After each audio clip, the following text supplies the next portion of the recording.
18일 이렇게 좋은 시간에 좋은 장소에서 함께 뵙게 돼서 너무 반갑고요. 저는 오늘 MZ 팝콘의 사회를 맡은 위커넥트의 김미진이라고 합니다. 반갑습니다. 오늘 이 시간은 이제 타이틀에서도 보실 수 있지만 MZ 세대가 말하는 우리 세대 그리고 평화에 대한 이야기를 나누게 될 텐데요. 그래서 오늘 좀 다양한 분야에서 일하고 계시는 다양한 분들과 이 시간을 함께 마련을 해보았어요. 그래서 굉장히 지금 서로가 굉장히 어색한 상황이긴 한데 한번 좀 어떤 사람들인지 같이 얘기해보고 또 오늘의 주제를 같이 얘기하면서 아마 결이 맞닿아 있는 부분들이 많을 테니까 서로 이야기 좀 나눠보면 좋을 것 같습니다. 일단 오늘 참여하신 네 분의 성함, 주로 하는 일, 그리고 오늘 신청이 아니고 참여하시게 된 계기, 신청은 안 하셨죠? 네. 참여하시게 된 계기를 말씀해 주시면 좋을 것 같은데요. 인혜님부터 차례대로 한번 소개를 해주시겠어요? 네. 안녕하세요. 여의도 밥벌이 10년차 89년생 지인혜입니다. 제가 담당하고 있는 직업은 증권사 소속 애널리스트로 일을 하고 있고요. 애널리스트 직업이라고 하면 어떠한 산업을 담당해서 그 산업과 관련된 기업 분석을 하는 업무를 주로 담당하고 있습니다. 그래서 최대한 합리적이고 타당한 데이터를 기반해서 투자 의견을 제시해드리는 업무를 하고 있고요. 담당하고 있는 산업은 엔터테인먼트 레저입니다. 그래서 여기 계시는 많은 MZ세대 분들의 앞으로의 기여도가 창창할 성장 산업이라고 보고 있습니다. 반갑습니다. 조원님. 안녕하세요. 저는 87년생이고요. 김종원입니다. 저는 현대중공업이라는 그룹에서 로봇을 개발을 담당하고 있고요. 그래서 아직까지는 많이 대중화되진 않았지만 여러분들이 접할 수 있는 로봇이라고 하면 아마 서빙 로봇들을 좀 생각할 수 있을 거예요. 그래서 그런 부분들을 현재 개발을 하고 있고 향후에 현재 KT와 같이 협업을 해서 윤여정 선생님의 그 나레이션으로 광고를 하고 있는 그 로봇을 저희가 개발을 하고 있습니다. 어쨌든 그런 좀 공학적인 접근 그리고 이제 IT적인 접근들에 대해서 제가 여러분들께 어떤 저의 의견이나 이런 것들을 나눴으면 좋겠고요. 또 저한테 질문이나 이런 거 있으면 여러 가지 여쭤보시면 감사하겠습니다. 잘 부탁드립니다.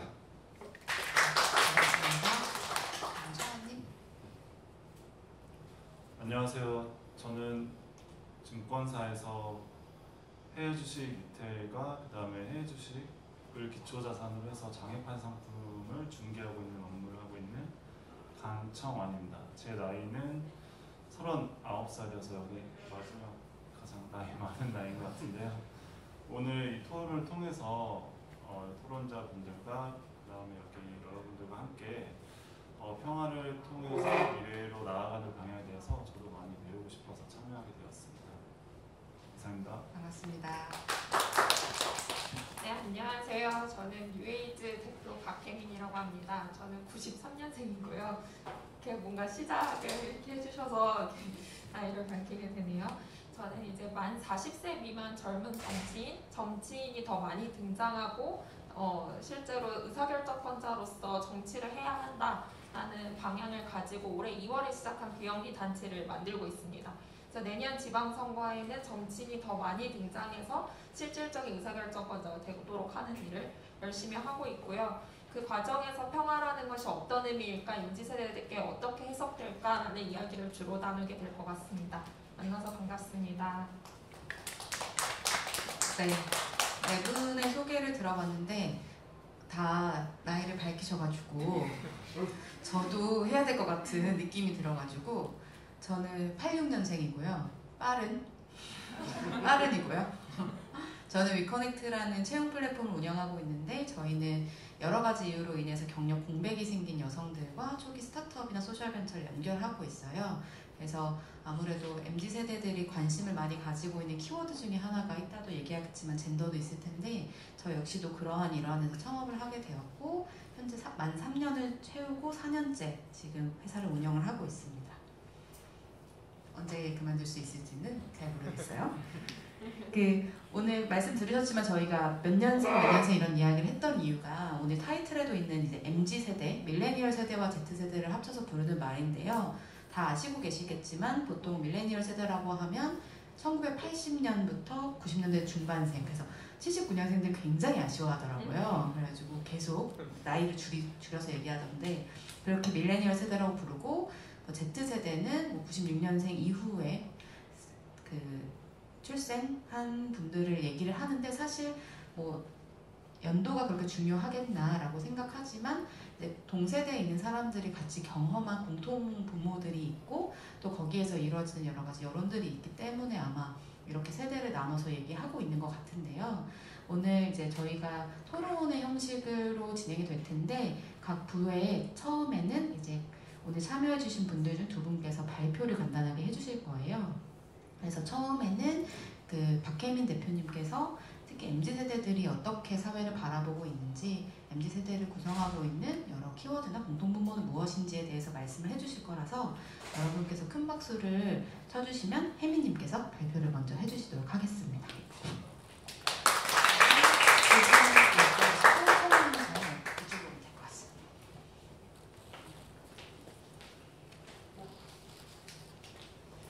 MZ세대와 평화가 어떻게 연결이 될까라는 주제로 좀 발표를 준비를 해보았는데요. 우선 그럼 MZ세대는 과연 어떤 정의와 특성을 가지고 있나라는 부분에 대해서 이야기를 할 수 있을 것 같아요. 앞서서 김미진 대표님이 사실 밀레니얼과 Z세대의 Z세대 이제 연령을 이야기해 주셨는데 혹시 Z세대에 해당하시는 분들, 그러니까 1995년부터 약 2004년생 사이에 태어났다는 Z세대 분들이 계신가요? 손을 좀 주시겠어요? 네, 그럼 나는 밀레니얼에 해당한다. 네. 어디에도 해당하지 않는다는 제가 손을 묻지 않겠습니다. 그래서 대체로 1980년부터 2004년에 해당하는 세대를 MZ세대라고 이야기를 하고 있습니다.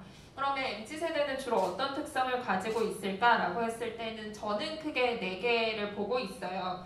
첫 번째는 자기다움, 그러니까 내가 어떤 사람인지에 대한 이해를 계속해서 하고 싶어 한다라는 특징이 있고요.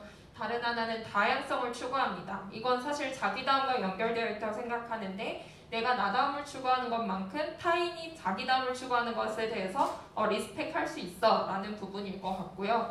그 다음에 개인의 영향력이라는 키워드가 있는데 이 부분은 어떻게 보면은 내가 가장 높은 곳으로 갈 거야 라는 영향력이라는 의미보다는 사실 인플루언서블이라는 말이 있는 것처럼 사실상 나의 영향력을 보태서 사회가 변화할 수 있다는 것 자체에 대한 어떤 역동성에 대해서 신뢰하고 있고 내가 참여하면 내가 뭔가 기여하면 당연히 이 영향력을 가지고 뭔가 변화를 만들 수 있을 거야 라는 기반이라고 보고 있습니다. 그리고 인권, 평등에 대한 감수성이 특히나 높은 세대다라고 볼 수 있는데요. 근데 요즘 또 많은 부분에서 MZ세대에 대한 키워드가 엄청 많이 보이기도 하죠. 그래서 모든 문제를 사실 세대 특성으로 다 환원해서 설명할 수 없음을 약간 주의를 하되 그렇지만 이 세대 특성이 분명히 존재한다. 그러면 어떤 특성으로 어떤 이야기를 할 수 있을까를 볼 수 있을 것 같습니다. 그래서 제가 실제로 대학내일이라는 20대 연구소에서 이제 만든 발표 연구 자료를 좀 가져왔어요. 그래서 2020년 12월에 그러니까 작년 말에 코로나 이후에는 어떤 변화가 있었을까를 중심으로 좀 연구한 내용인데요. 관심 있는 사회 문제가 뭘까라고 이제 각 세대별 특성에 맞게 이제 조사를 했습니다. 밀레니얼 세대 이후인 X세대, 86세대 이렇게 이제 연령별 좀 특성을 봤을 때 특히 MZ세대는 중요하게 생각하는 사회 이슈가 인권 평등이 다른 세대에 비해서 비교적 중시한다라는 부분이 있고요. 그 다음에 오른쪽에 보시면 다양한 삶의 방식에 대한 이해도가 높다라고 되어 있는데요. 비혼, 대안교육, 핑크, 혼전동거, 비건, 분자 가족 등 어떤 특성 키워드에 대해서 다양한 삶의 방식에 대한 어떤 존중과 이해도가 훨씬 높다라고 볼 수 있습니다. 그러면 사회 문제에 대한 참여 방식이 어떻게 다른가라는 부분을 좀 말씀을 드리면요. 상대적으로 경제력이 약한 Z세대의 경우에는 서명운동, 해시태그 운동, SNS 챌린지처럼 온라인을 기반으로 참여하는 방식에 훨씬 익숙해 있습니다. 네, 그리고 밀레니얼 세대는 기부, 후원, 펀딩 참여에 적극적이다 라고 하는데요. 어떻게 보면 크라우드 펀딩이나 어떤 기부 방식을 통해서 새롭게 사회 참여하는 방식에 대한 이해도가 있다 라고 볼 수 있습니다. 그리고 여기에 통일에 대한 인식도 같이 있었어요. 근데 여기에서 보시면요, 여기 그래프가 이제 왼쪽에서 오른쪽으로 갈수록 더 중요하게 생각하는 것에 대한 차이를 보실 수 있을 텐데요. 상대적으로 MZ세대는 86세대에 비해서 통일에 대해 관심도나 긍정성이 상대적으로 낮다라는 것을 볼 수 있습니다. 그리고 동시에 밀레니얼 세대의 경우에는 세계 평화 혹은 한민족이기 때문에 통일해야 한다라는 당위적 이유에 대해서는 상대적으로 긍정 응답성이 낮다라는 차이를 보실 수 있습니다. 그래서 그러면은 MZ세대와 평화라는 의미를 어떻게 해석해야 할까라는 것에 대해서 저도 좀 고민이 들었는데요. 어떻게 보면 MZ세대가 평화라는 그 단어를 받아들였을 때 곧 통일을 해야지라는 걸로 인식되어서 연결되지 않는 세대라고 좀 생각이 되고요. 그리고 다양성과 인권이라는 평등의 범주 안에서 평화에 대해서 또 자기만의 언어에 대한 정의가 있을 것이다. 그리고 그 바탕으로 개인의 영향력을 활용해서 좀 더 변화를 추구하는 지향점을 가지고 있을 것이다 라고 좀 기대하는 방향으로 저는 좀 바라보고 있습니다. 네, 이상입니다. 네, 발표를 맞춰주신 박혜민님께 다시 한번 박수 부탁드리고 저희 후배분들은 다시 밖으로 모여볼까요? 여기 계신 분들은 오늘 이 발표 내용에 대해서 어떻게 보셨는지 잘 모르겠는데 일단은 패널 분들의 생각을 먼저 들어볼까 해요. 먼저 이제 혜미님께서 MZ세대들이 어떤 관점으로 사회 문제나 혹은 사회 활동에 참여하거나 아니면 평화에 대해서 인식하는지에 대한 이야기를 했는데 꼭 이 주제가 아니더라도 보편적으로 MZ세대라고 하면 어떠한 특징 혹은 공통 분모를 우리가 갖고 있는지 각자의 개인적 경험을 들어서 생각을 한번 나눠주시면 좋을 것 같은데 종원님부터 혹시 생각이 있으시다면 네. 공유해 주실까요? 네. 예, 일단 발표 내용 잘 봤고요. 조금 대부분은 저희가 아마 고민하거나 생각하는 것과 유사하다고 판단이 되는데 조금 의외였던 거는 밀레니얼 세대의 가장 우선순위가 문화더라고요. 아마 대부분 여기에 계신 분들도 문화보다도 요즘엔 좀 코인이라던가 주식이라던가 이런 관심이 더 많은 것 같아 보였는데 실제로의 조사는 문화여서 그러면 제가 너무 문화에 관심이 없었나 싶기도 하고 그런 좀 인상이 깊었습니다. 그리고 또 여전히 말씀해 주셨지만 그게 그러면 왜 그렇게 됐냐에 대해서 예전부터 좀 고민을 해봤어요. 그래서 그런 고민의 저 개인적인 결론은 우리 과거에 조금 저희보다 세대가 좀 위에 계신 분들은 우리나라가 잘 되는 길, 다 같이 힘을 합쳐서 세계 인류 국가를 만들어내자, 이런 마음으로 열심히 이제 나라를 상당히 높은 지위에 올려 놓았다 하면 저희는 아마도 그거보다는 이제는 조금 잘 먹고 사니까 나 개인 스스로가 조금은 더 잘 되는 방향이 없을까에 대한 고민을 하지 않나. 그래서 밀레니얼은 아니지만 다음 세대, 전 세대부터는 약간은 경제나 이런 거에 관심이 좀 더 많게 된 건 아닌가 하는 생각이 들고요. 물론 저도 가끔씩 점심시간마다 주식이 오르락내리락 하면 마음이 흔들흔들 하는데 아마 여러분들도 비슷하지 않나요? 고개 끄덕인 사람은 없군요. 파란 나라에 살고 계신가 봐요. 그렇군요. 아무튼 그래서 인상 깊게 봤습니다. 혹시 이내님이나 청아님은 어떻게 보셨는지 또 다른 생각 첨언하실 것이 있으면 들려주세요. 그냥 제가 바라봤을 때 MZ세대의 공통점이라고 함은 1996년도 이후에 출생한 분들을 가까이서 보는 것도 저는 정말 회사 밖에서 정말 오랜만인데요. 회사로 치면 신입사원 분들 혹은 이제 인턴으로 들어오시는 분들을 자주 접하게 되는데 가장 극심하게 느꼈던 공통점 중 하나는 자기 주장이 굉장히 강하고 자기의 생각이나 자기의 주장이나 혹은 자기의 감정을 표현하는 데 있어서 굉장히 자유롭다는 생각을 되게 많이 했어요. 뭐 라떼일 수도 있겠지만 저 때만 해도 사실은 뭐 상사 때문에 열이 받고 하면 그냥 나중에 술 한잔 먹으면서 상사를 욕할지언정 그냥 삭히고 나 혼자 풀어야지 했었다면 이제는 지금 세대 분들은 조금이라도 부당하다거나 약간은 아니다 싶을 때는 당당히 이제 윗분들한테도 잘 얘기를 하는 세대인 것 같아요. 그래서 그걸 종합적으로 보면 좋게 해석하면 야무진 거고 조금 돌려서 얘기하면 자기중심적인 공통점이 좀 많은 세대인 것 같습니다.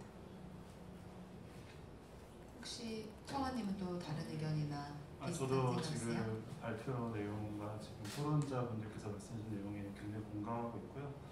저는 개인적으로 지금 MZ세대 특징은 저는 세 가지로 뽑았는데 첫 번째로는 이제 IT의 발전, 그리고 두 번째는 SNS를 통해서 대중의 트렌디함이 굉장히 지금 빠르게 변하고 있다는 점, 마지막으로는 이제 투자에 대한 접근 방식이 굉장히 유연하다는 점인데요. 그 SNS를 통해서 그 젊은 세대들이 굉장히 자기 하고 싶은 말을 할 수 있고, 주로 이제 SNS를 통해서 이제 커뮤니케이션이 발달하다 보니까 뭐 기업들이나 이제 사회 다양한 분야에서 SNS 통한 마케팅이나 다양한 발전이 이루어지고 있는 것 같고요. 근데 투자 같은 경우는 저는 이제 24살 때 군대를 전역하고 그때부터 이제 주식 투자를 시작했고, 사실은 입사 자체도 회사 자체도 증권회사만 이제 지원해서 이제 증권에 들어왔는데, 저 때문에 제 주변 친구들 중에서 주식이나 부동산에 관심 있던 사람들이 아무도 없었어요. 근데 현재 20대, 30대를 보면은 20대 초반부터 보면은 주식이나 부동산뿐만 아니라 다양한 투자처에 굉장히 유연한 사고방식을 갖고 있더라고요. 그 점도 제가 업계에서 바라봤을 때는 좀 다른 점인 것 같습니다. 재밌네요. 왜냐하면 사실 보통 미디어에서 다뤄지는 MZ세대라고 했을 때 밀레니얼과 Z세대를 또 구분해서 얘기할 때 주로 나오는 키워드들이 있거든요. 근데 오늘 나온 이야기들은 거기에 뭐 일맥상통하기도 하지만 또 다른 관점에서 이야기가 나오기도 하고, 근데 사실 오늘 지금 논의되었던 뭐 이를테면 뭔가 문화적으로 관심사가 되게 많고 또는 자신의 주장을 잘 펼칠 수 있고 그걸 또 굉장히 다양한 수단을 통해서 그걸 표출한다라는 여러 가지 것들이 사실 공통적으로 보여지는 것이기도 하지만 개별이 다르기도 하고, 하나의 뭔가 키워드로만 묶기에는 너무 아까 혜미님께서 말씀해 주신 대로 다양성에 기반하고 있기 때문에 그거 자체를 큰 메가 트렌드로 보기에는 어려울 수 있는 세대인 것 같다. 근데 우리가 오늘 MZ세대를 얘기를 하는 가장 큰 이유 중에 하나가 과연 이들은 평화를 어떻게 인식하고 있는가에 대한 이야기이고, 또 그것을 저희 자체도 이제 MZ세대로서 우리 개개인이 어떻게 인식하고 있는가에 대해서 이야기를 하면서 좀 펼쳐보려고 하는 건데요. 그런 의미에서 사실 평화에 대한 인식 또한 굉장히 다르고 그 깊이나 너비나 인식 자체가 굉장히 많은 차이가 있을 것이라고 예상이 돼요. 그래서 아마 여기 계신 분들도 어디에 사셨는지 어떤 경험을 하셨는지에 따라서 지금 생각하시는 것들이 매우 다를 텐데요. 일단 저희가 시작을 하는 지금 상황에서 평화하면 떠오르는 첫 경험이랄까요? 첫 인식이 무엇이었는지에 대해서 좀 얘기를 해보고 싶어요. 우리가 이제 세대에 대한 이야기를 했지만 뭐 사실 그 약 10년 정도의 차이를 두고 있는데 매우 극심한 것 같죠? 10년 차이도 매우 극심한 느낌이 들기는 하는데, 어쨌든 그 평화에 대한 인식을 처음 했던 순간이 어떤 모습이었는지에 대해서 좀 얘기를 해보고 싶은데요. 이번 질문은 혹시 청원님부터 해주실 수 있는지, 그래서 뭐 평화에 대한 정의 혹은 각직 간접적인 경험이 어떻는지, 뭐 교육도 좋고 가족도 좋고. 네. 저는 이제 이 토론에 앞서서 참가하기 전에 평화에 대해서 생각을 해봤는데, 개인적으로는 어릴 때부터 평화에 대해서 저는 많이 생각을 해봤던 것 같아요. 왜냐하면 이제 저는 이제 제 내면의 평화, 이너피스를 굉장히 중요시했고, 어릴 때부터 또 사람들과 많이 만나고 교류하는 거 좋아하다 보니까 인간관계적인 측면에서 평화, 또 집안에서의 평화도 굉장히 중요하더라고요. 그래서 이제 꼭 평화가 저는 거창한 의미보다는 좀 실생활에서 느끼는 평화에 대해서 저는 생각하고 살았던 것 같아요. 근데 이제 회사에 입사하고 나서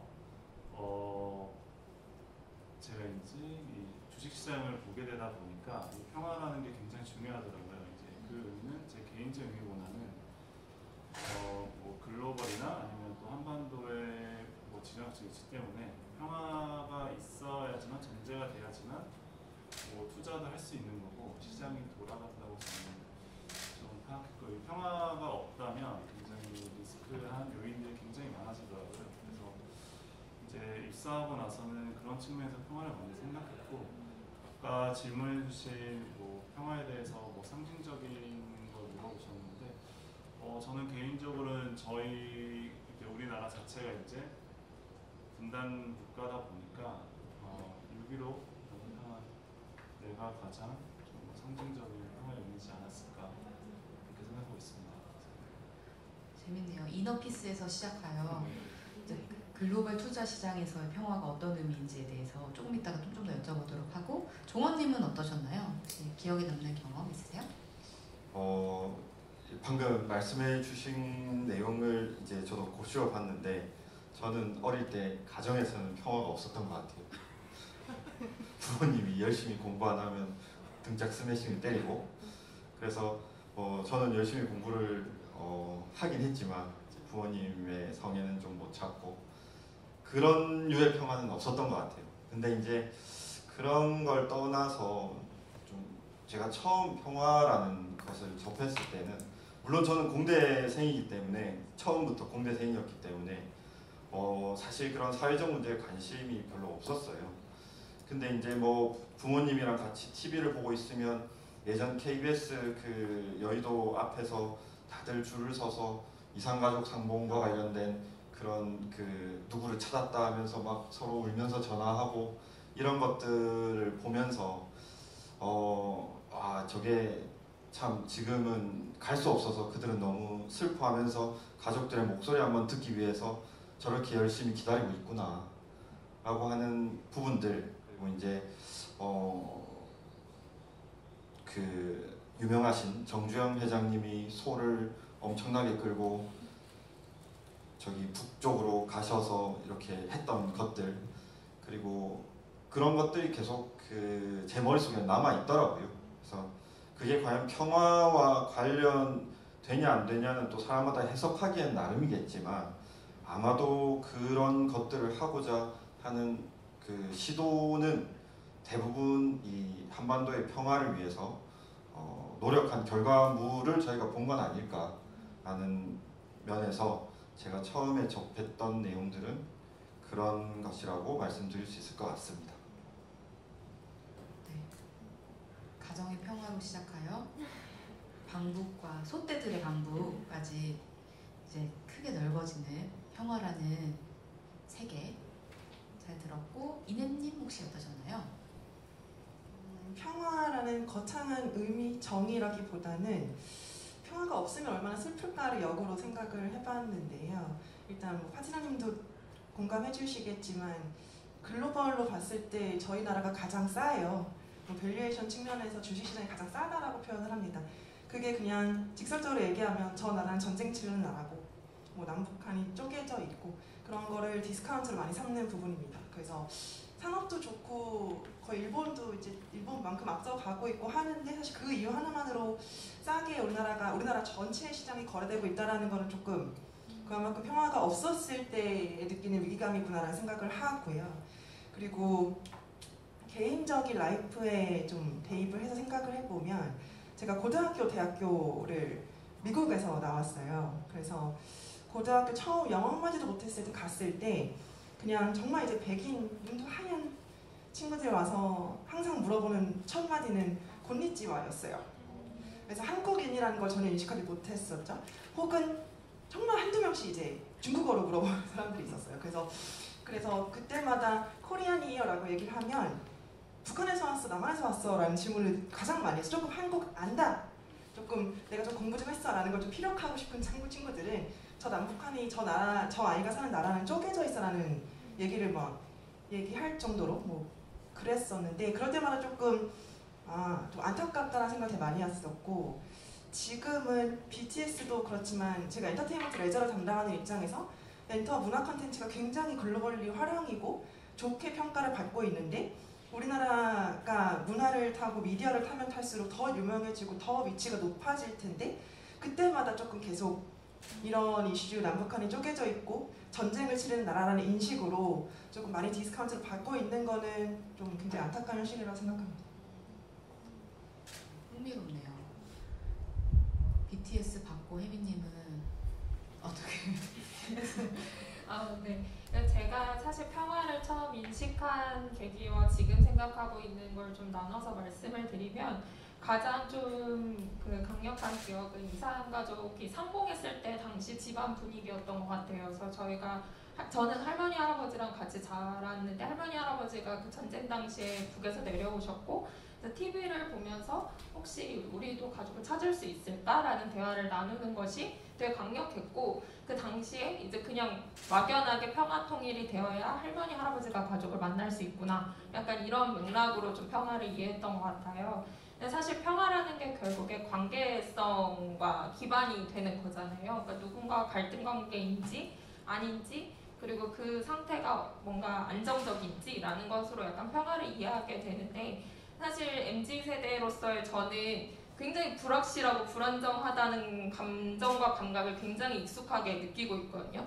사실 옛날에 한 10년 전만 해도 10년 뒤에 모델의 어른 돼서 꿈이 뭐야 이러면 뭔가를 얘기했었던 것 같은데, 이제는 지금 한치 내년 앞도 모르겠다라는 것들이 있고, 앞서 말씀해 주셨던 주식이나 부동산에 대한 접근도 결국에는 어떤 착실하게 일해서 내가 무언가를 달성할 수 있을 거라고 받아들여지지 않는 불확실성에서 오는 것 같아요. 그래서 그 불확실성 안에서의 어떤 중심을 찾다 보니까 점점 이제 내 안으로 좀 이너피스나 좀 방향성으로 몰린다는 생각이 조금 들기도 하고요.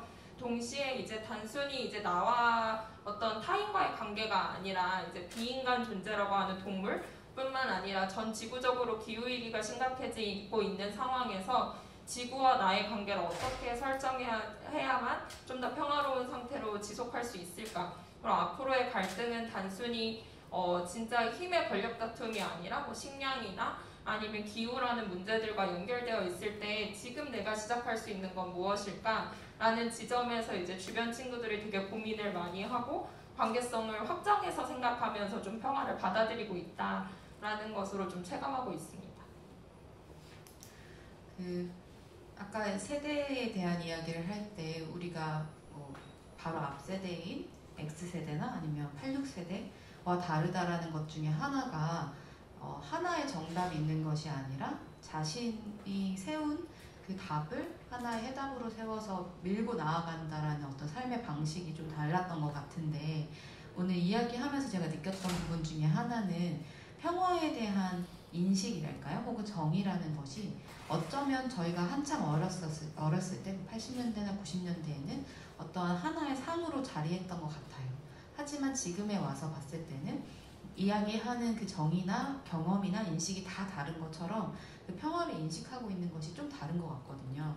이를테면 저만 해도 이 자리에 이제 좌장으로 함께 해달라고 했을 때 일단 거절하였습니다. 왜냐하면 저는 평화와 통일을 알지 못합니다. 제가 기억하는 평화는 제가 인왕산에서 삐라를 주웠던 거, 그래서 파주소에서 연필로 바꿔주었던 것, 그것만 기억하고 있습니다. 막 이렇게 얘기했었는데, 곰곰이 그래서 이제 되짚어봤어요. 아주 어렸을 때나 아니면 성인이 되었을 때 어떤 경험들이 있었나라고 되짚어봤는데, 사실 생각을 해본 경험이 거의 기억이 잘 안 나는 거예요.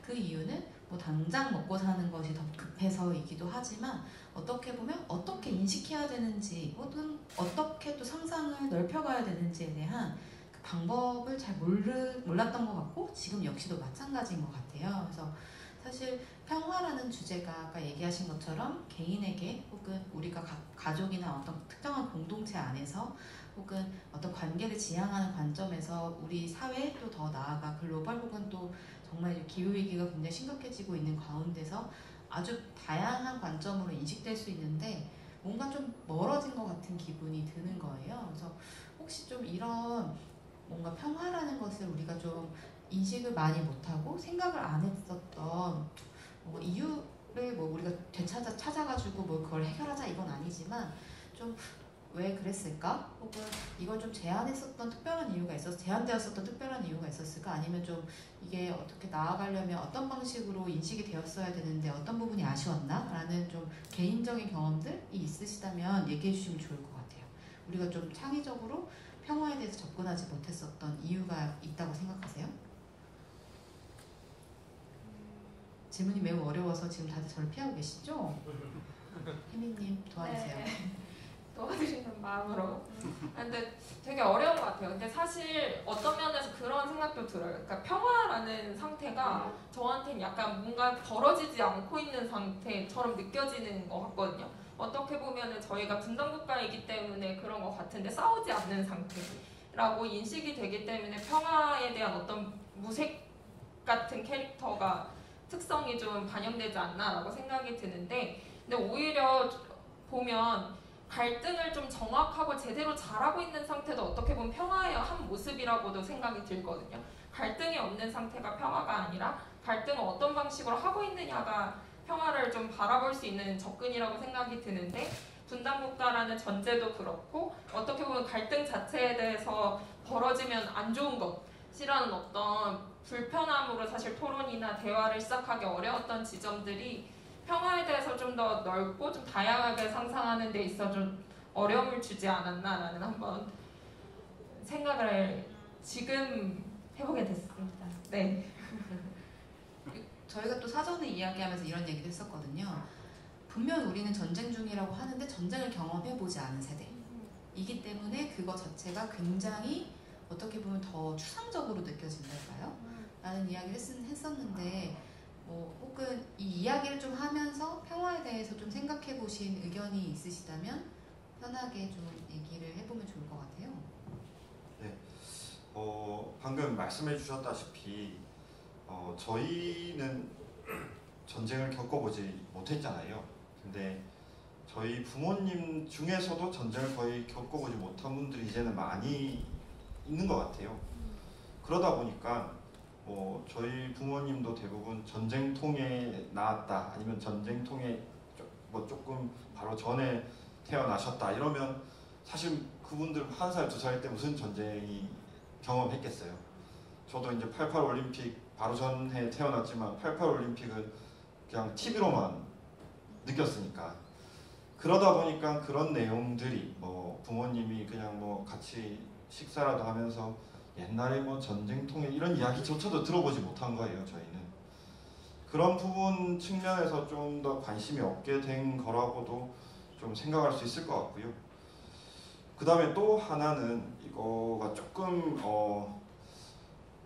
물질 만능주의라고 생각하실 수도 있겠지만 요즘 세대는 야근 회사에 일을 해보면 야근 수당을 주지 않으면 그냥 무슨 중요한 일이든 그냥 컴퓨터를 끄고 집에 갑니다.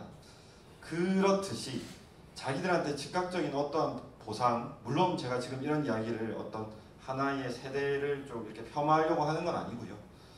사실 저도 마찬가지이기 때문에 무엇인가 보상이 조금 주어지거나 아니면 좀 기쁨을 주어진다거나 어쨌든 우리에게 좋은 방향이라는 것을 스스로가 느껴지는 부분에 관심을 많이 가지는 것 같아요. 그래서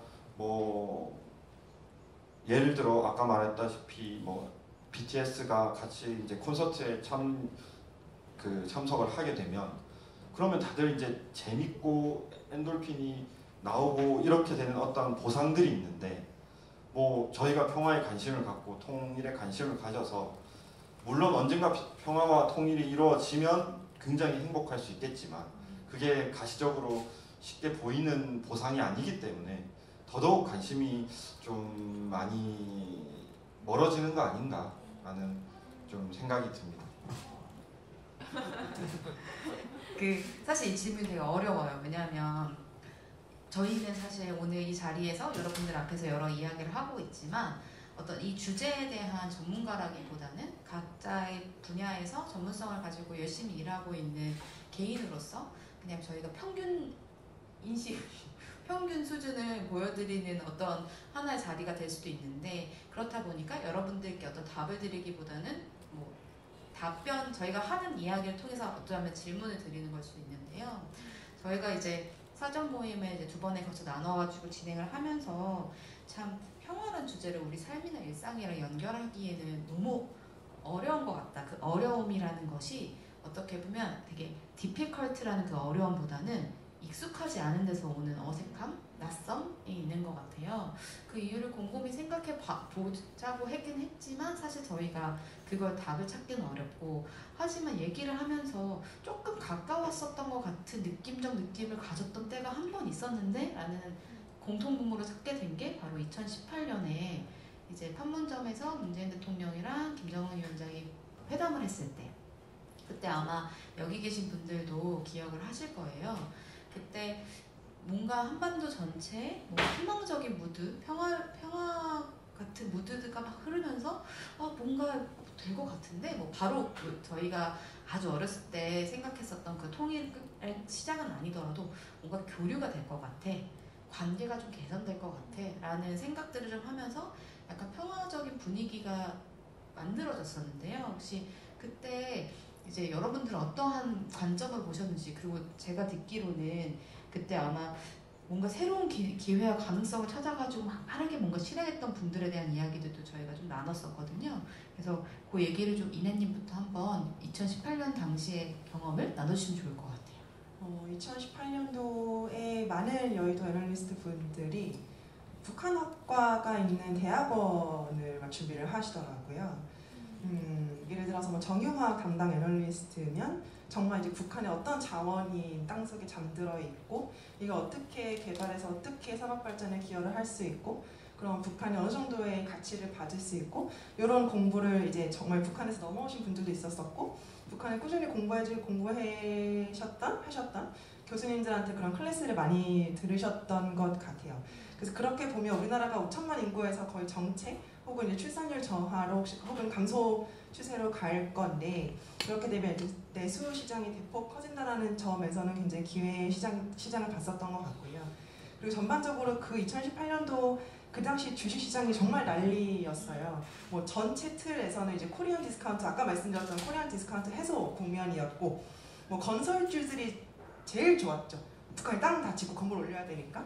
그래서 건설 종목들부터 시작해서 뭐 한 명씩 이제 핸드폰 들고 다니고 통신 깔아야 되고 IT 발전하고 미디어면 미디어하면 콘텐츠도 들어가야 되고, 가장 대표적으로 북한산 안에 넘어가서 관광을 할 수 있는 그런 여러 가지 산업 다방면으로 길이 열리게 되면서 그때는 평화라는 의미를 함축한 굉장히 새로운 시장의 기회를 봤었던 것 같습니다. 재밌네요. 그때 사도 써야 되는데 라는 생각을 하고 계시죠? 저도 그 생각을 하면서 들었습니다. 혹시 종환님이나 청환님은 어떠셨는지 궁금해요. 그때 2018년에 특별한 경험이 있으신가요? 기억이? 꼭 산업 분야나 이런 건 아니에요. 네, 저는 그 여행을 상당히 좋아하는데요.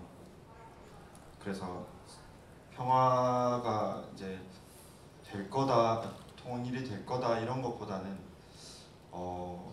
와 그러면 나중에 북한에 좀 놀러 갈 수 있겠구나 이런 생각을 좀 했었고요. 그리고 또 그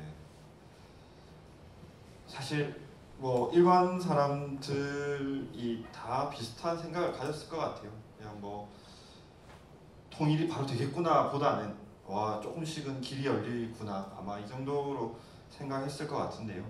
저도 어쨌든 그렇게 생각을 했고, 물론 저는 약간 이런 비즈니스적으로 잘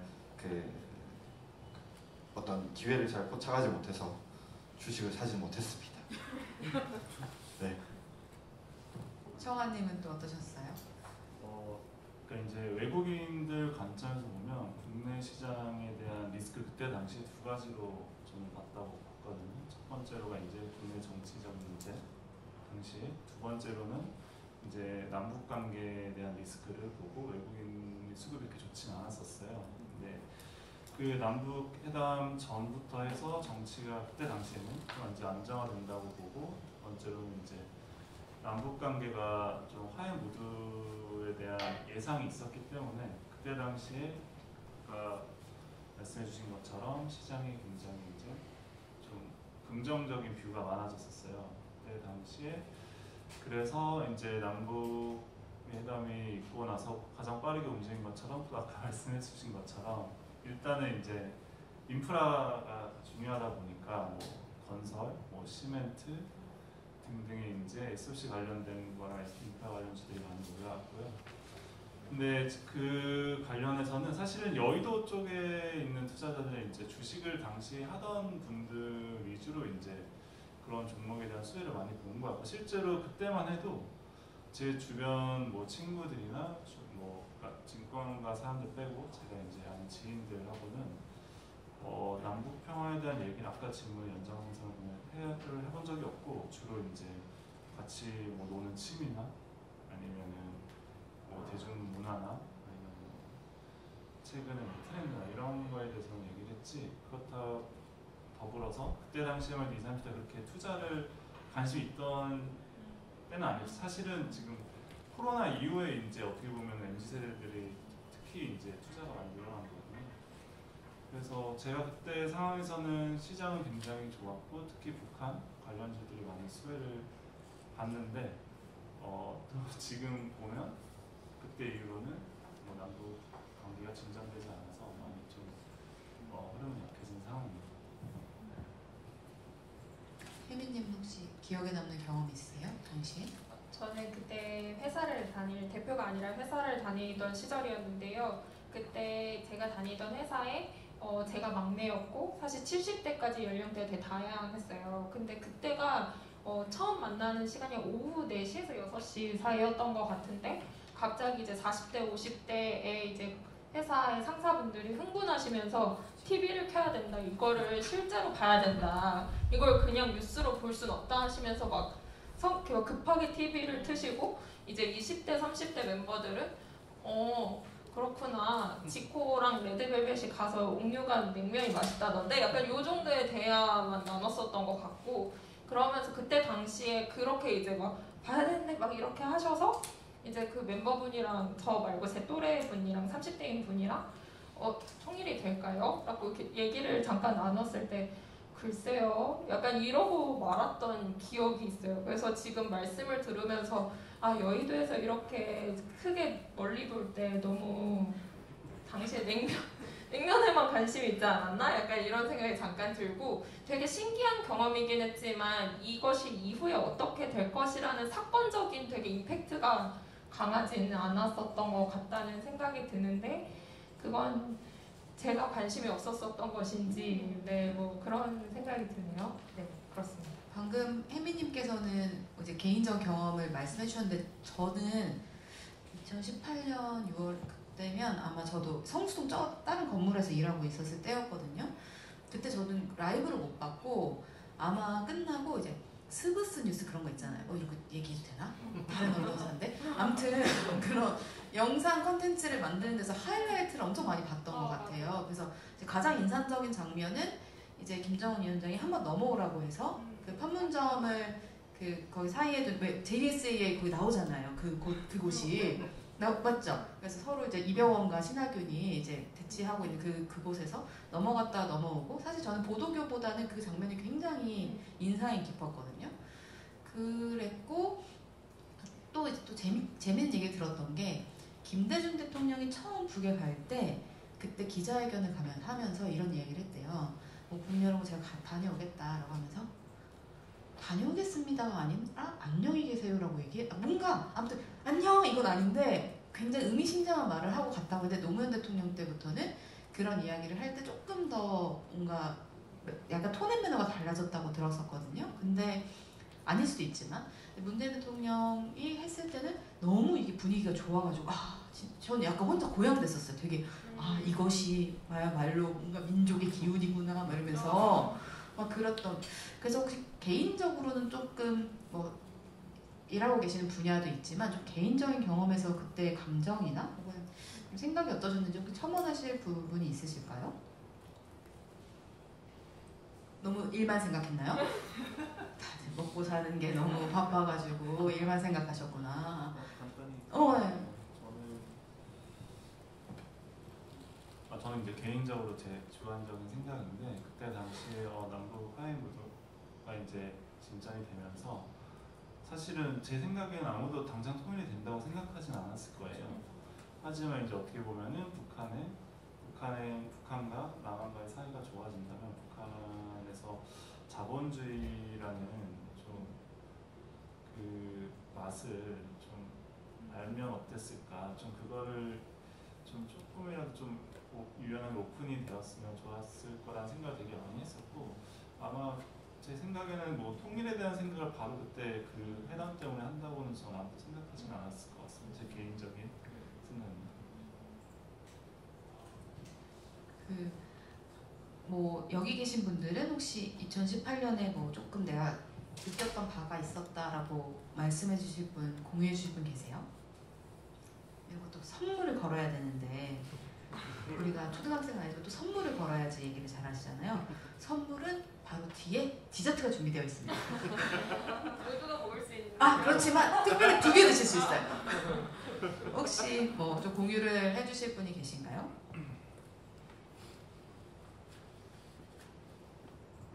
여기서 용기, 너무 일어서서 간단하게 간단하게 몇 년생인 거 꼭 밝혀주세요. 지금 분위기가 그렇거든요.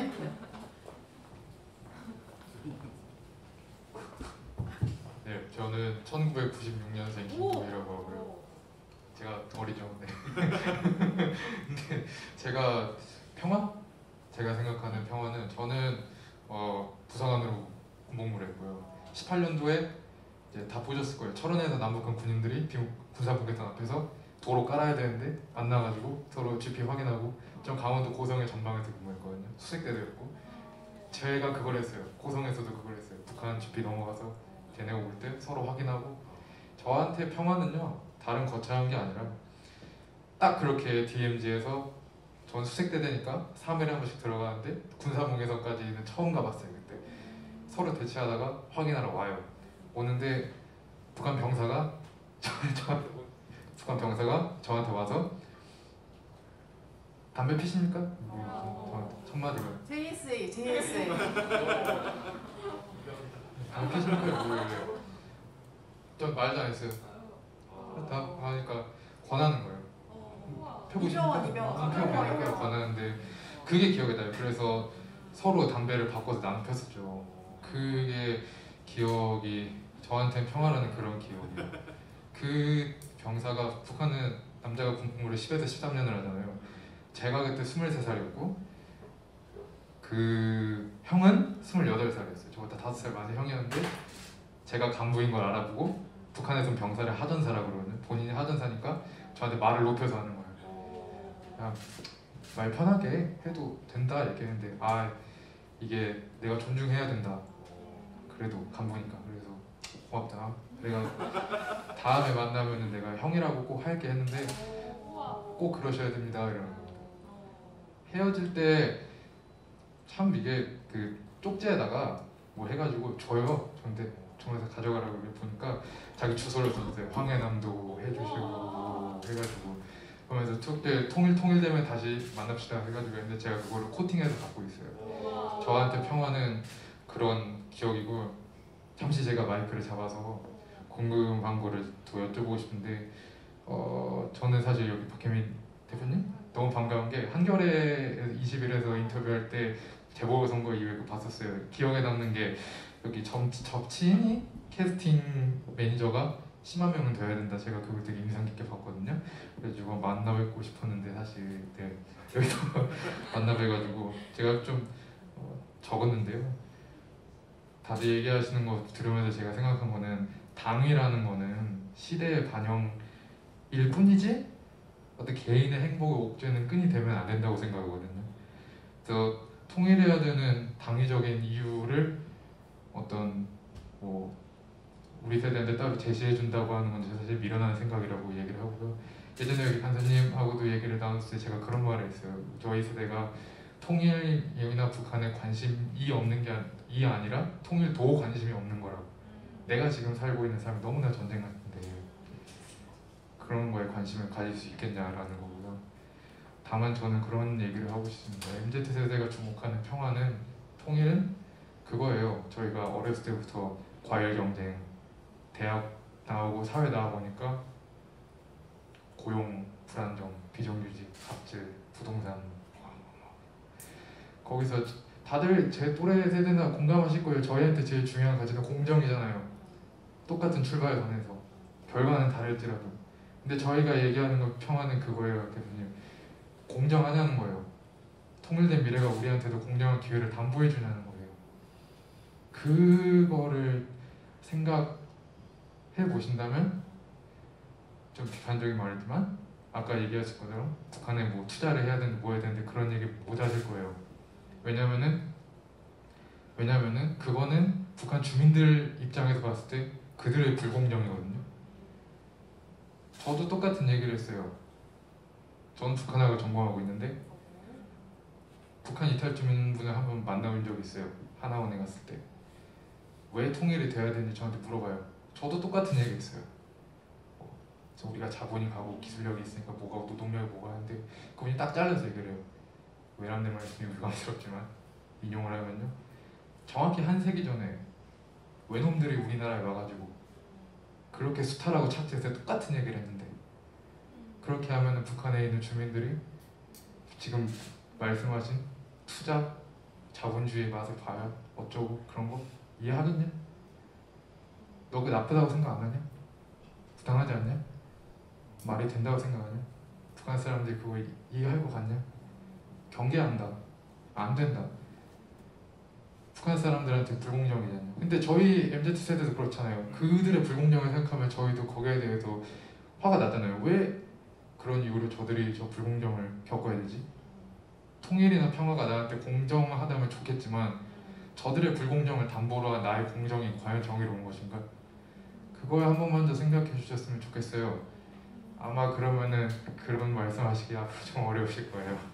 답변 드리겠습니다. 네. 네, 너무 좋으신 말씀해 주셔서 감사드리고요.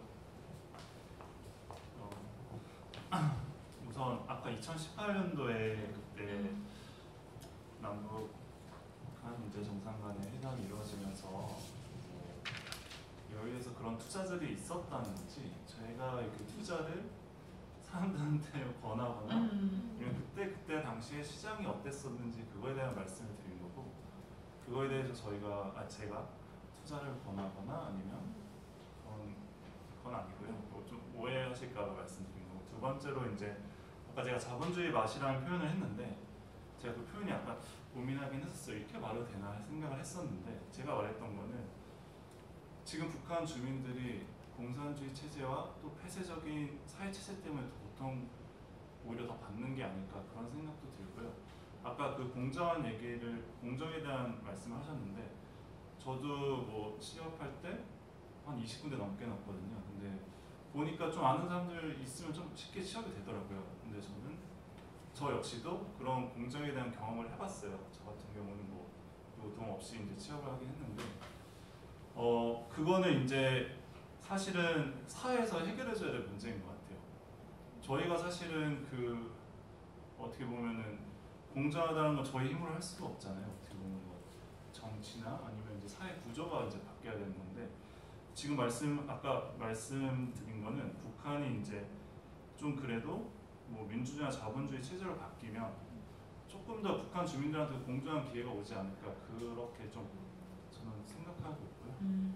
또 한편으로는 이제 남과 북이 앞으로 이제 좀 건설적 미래지향적 발전하려면 많은 시간을 가지고 뭐 시간 투자나 아니면 그런 이제 불공정에 대한 피해가 없도록 준비를 하고 열려야 되지. 아까 처음에 말씀드렸던 지금 당장 아무도 통일된다는 생각 안 할 거라고 제가 말씀드린 거는 이런 다양한 이런 요인들을 어느 정도 해결하고 앞으로 나아가야 되지 않나 그렇게 생각하고 있습니다. 말씀해주셨던 2018년의 경험이 굉장히 저희가 흥미롭게 들었는데 좀 패러다임을 좀 열어주신 것 같기도 해요. 이를테면 말씀하신 것처럼 직접 만난 경험이나 혹은 관점을 좀 열어주셨고 저희가 또 오늘 공유해드리는 것도 어떻게 보면 저희가 살고 있는 세계 안에서의 그 관점이니까 그걸 좀 펼쳐서 이야기해 보았는데요. 사실 굉장히 말씀을 잘해주신 게 저희가 2부 때 좀 더 이야기해보고 싶은 주제가 바로 뭐 저희가 2018년에 이런 경험들을 했었고 혹은 어렸을 때부터 이어져 온 굉장히 추상적이고 어렵기만 한 평화라는 인식 만약에 지금 현재는 불가능하다고 여겨지긴 하지만 이를테면 이런 지정학적인 리스크가 사라졌을 때 아까도 뭐 다양한 산업의 발전이나 교류나 관계적인 것들을 이야기하긴 했지만 좀 어떤 것들을 상상해 볼 수 있을까?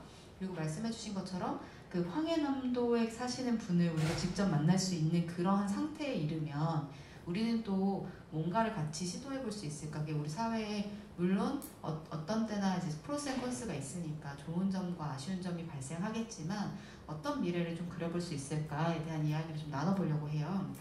그래서 이제 잠시 3시가 좀 넘어서 저희가 1부를 마치고요. 밖에 이제 준비되어 있는 다과를 드시면서 좀 이야기했던 것들을 좀 서로 소개도 하시면서 이야기를 나누셨다가 저희가 3시 15분에 하려고 했는데 저걸 보니까 조금 먹는데 시간이 걸릴 것 같아서 20분에 이 자리에서 다시 모일게요. 그래서 20분에는 김정원 박사님께서 좀 발표를 시작해 주시면서 저희가 좀 미래를 좀 긍정적으로 혹은 어떻게 보면 재미있게 창의적으로 상상해보는 시간을 가져보려고 합니다.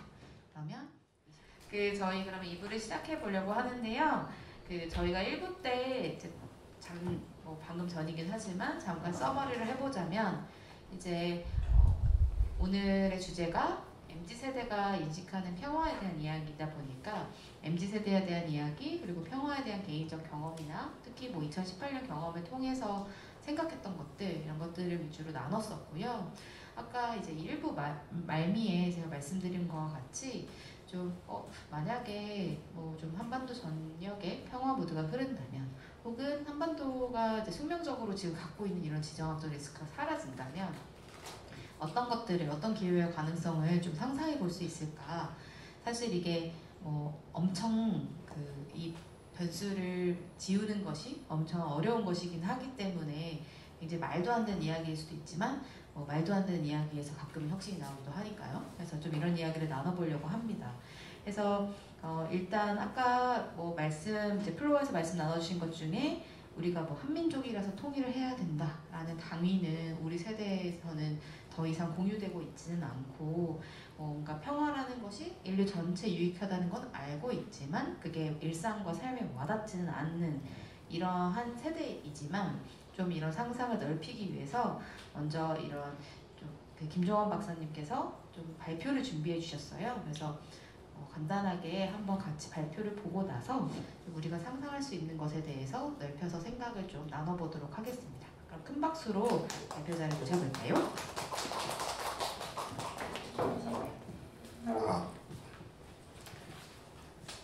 예, 일부에서 인사드렸지만 다시 한번 인사드리겠습니다. 전 김종은 현대로보틱스 책임연구원이고요.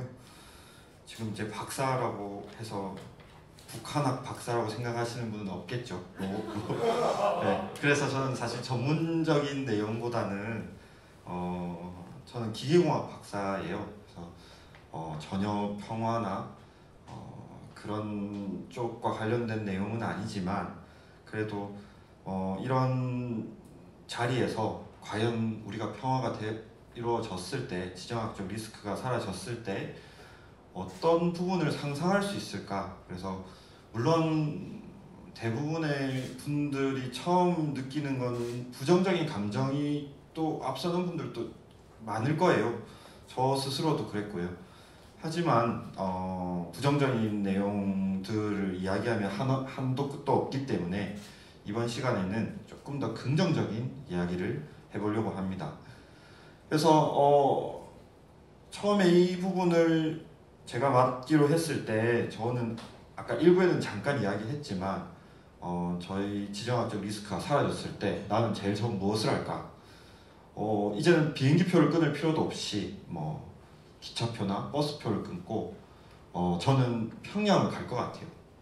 평양을 가서 여행을 하고 그 다음에 그 유명하다던 옥류관의 냉면을 먹어볼 겁니다. 그래서 국내 유명 인사들은 많이 먹으러 갔죠.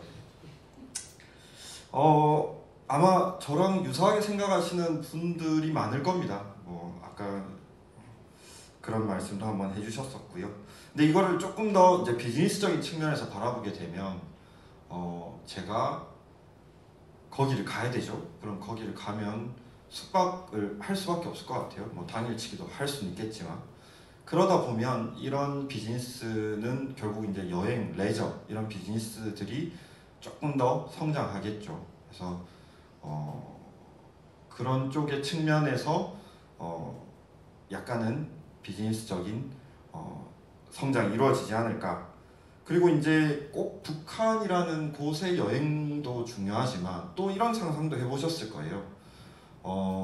한국에서 시베리아 횡단 열차를 타고 유럽을 간다. 뭐 중국을 간다.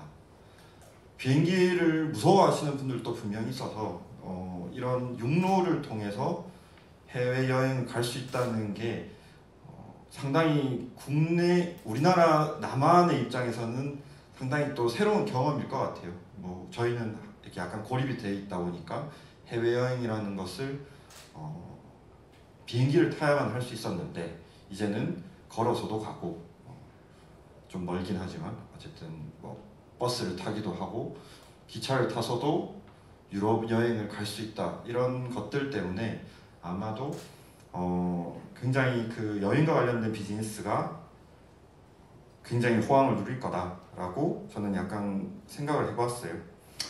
그리고 사실 북한과 이제 문화적인 교류가 아마도 인적인 교류, 물질적인 교류보다 먼저 앞서서 일어날 것 같아요. 실제로도 지금은 아니지만 과거엔 또 문화적 교류가 먼저 일어났었고요. 그러면 이제 문화적 교류라고 하는 것은 우리나라에서 뭐 세계적으로 유명한 그런 K-팝들이 있죠. 그래서 북한 분들도 뭐 지금은 제가 이제 듣기로는 약간은 국내 K-팝을 듣는 게 조금은 법적으로 금지가 되었다고는 하는데 북한에서 하지만 어쨌든 이런 문화적 교류가 활발하게 일어난다면 우리나라의 이제 엔터테인먼트 산업이 굉장히 성장할 수 있지 않을까. 물론 이제 그러면 조금 더 이제 국내 팬들이 많아지게 되면 결국은 그 유명세가 또 세계적으로 이루어질 수 있고 그래서 국내 대형 엔터테인먼트사들이 조금 더 활발하게 성장할 수 있지 않을까 싶습니다. 그리고 이제 사실 이런 것들은 대부분 저희의 상상에 기반하는 거니까 팩트는 아닐 수 있습니다. 그래서 그 부분은 조금만 이해해 주셨으면 좋겠고요. 그래서 저는 또 뉴스를 통해서 밖에 북한을 접하지 못했다 보니까 굉장히 북의 시설들이 노후화되고 거주 환경이 좋지 않다라는 내용들을 많이 들었어요. 아마 실제로도 뭐 수도인 평양을 제외하고는 평양에서도 뭐 외곽에는 굉장히 안 좋겠죠.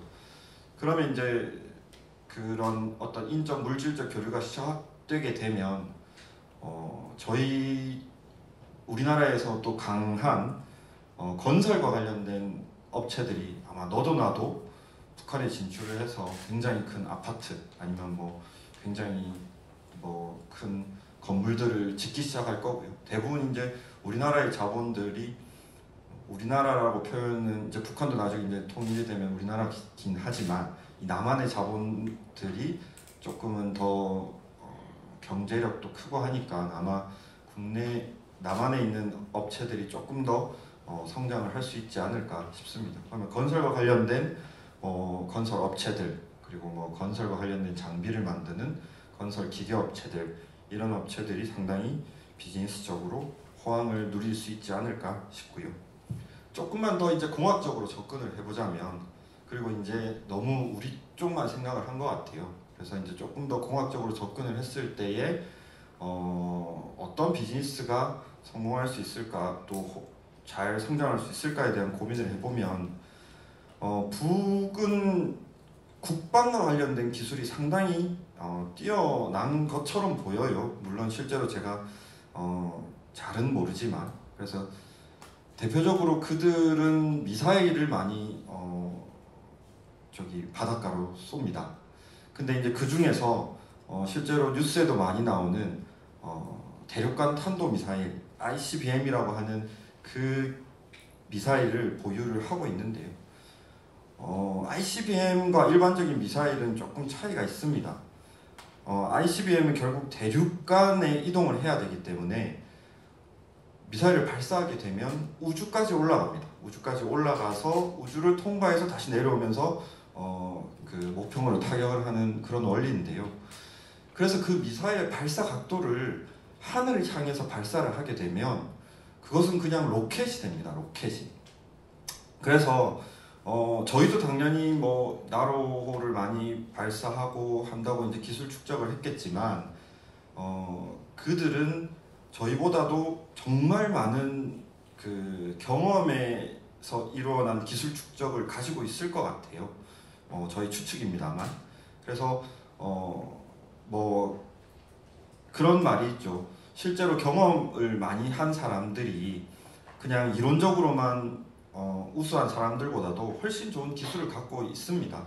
그래서 제가 생각하기에는 만약에 이제 이들이 가진 이런 기술들을 잘 활용하면 저희도 우주 강국이 될 수 있지 않을까 하는 생각이 들고요.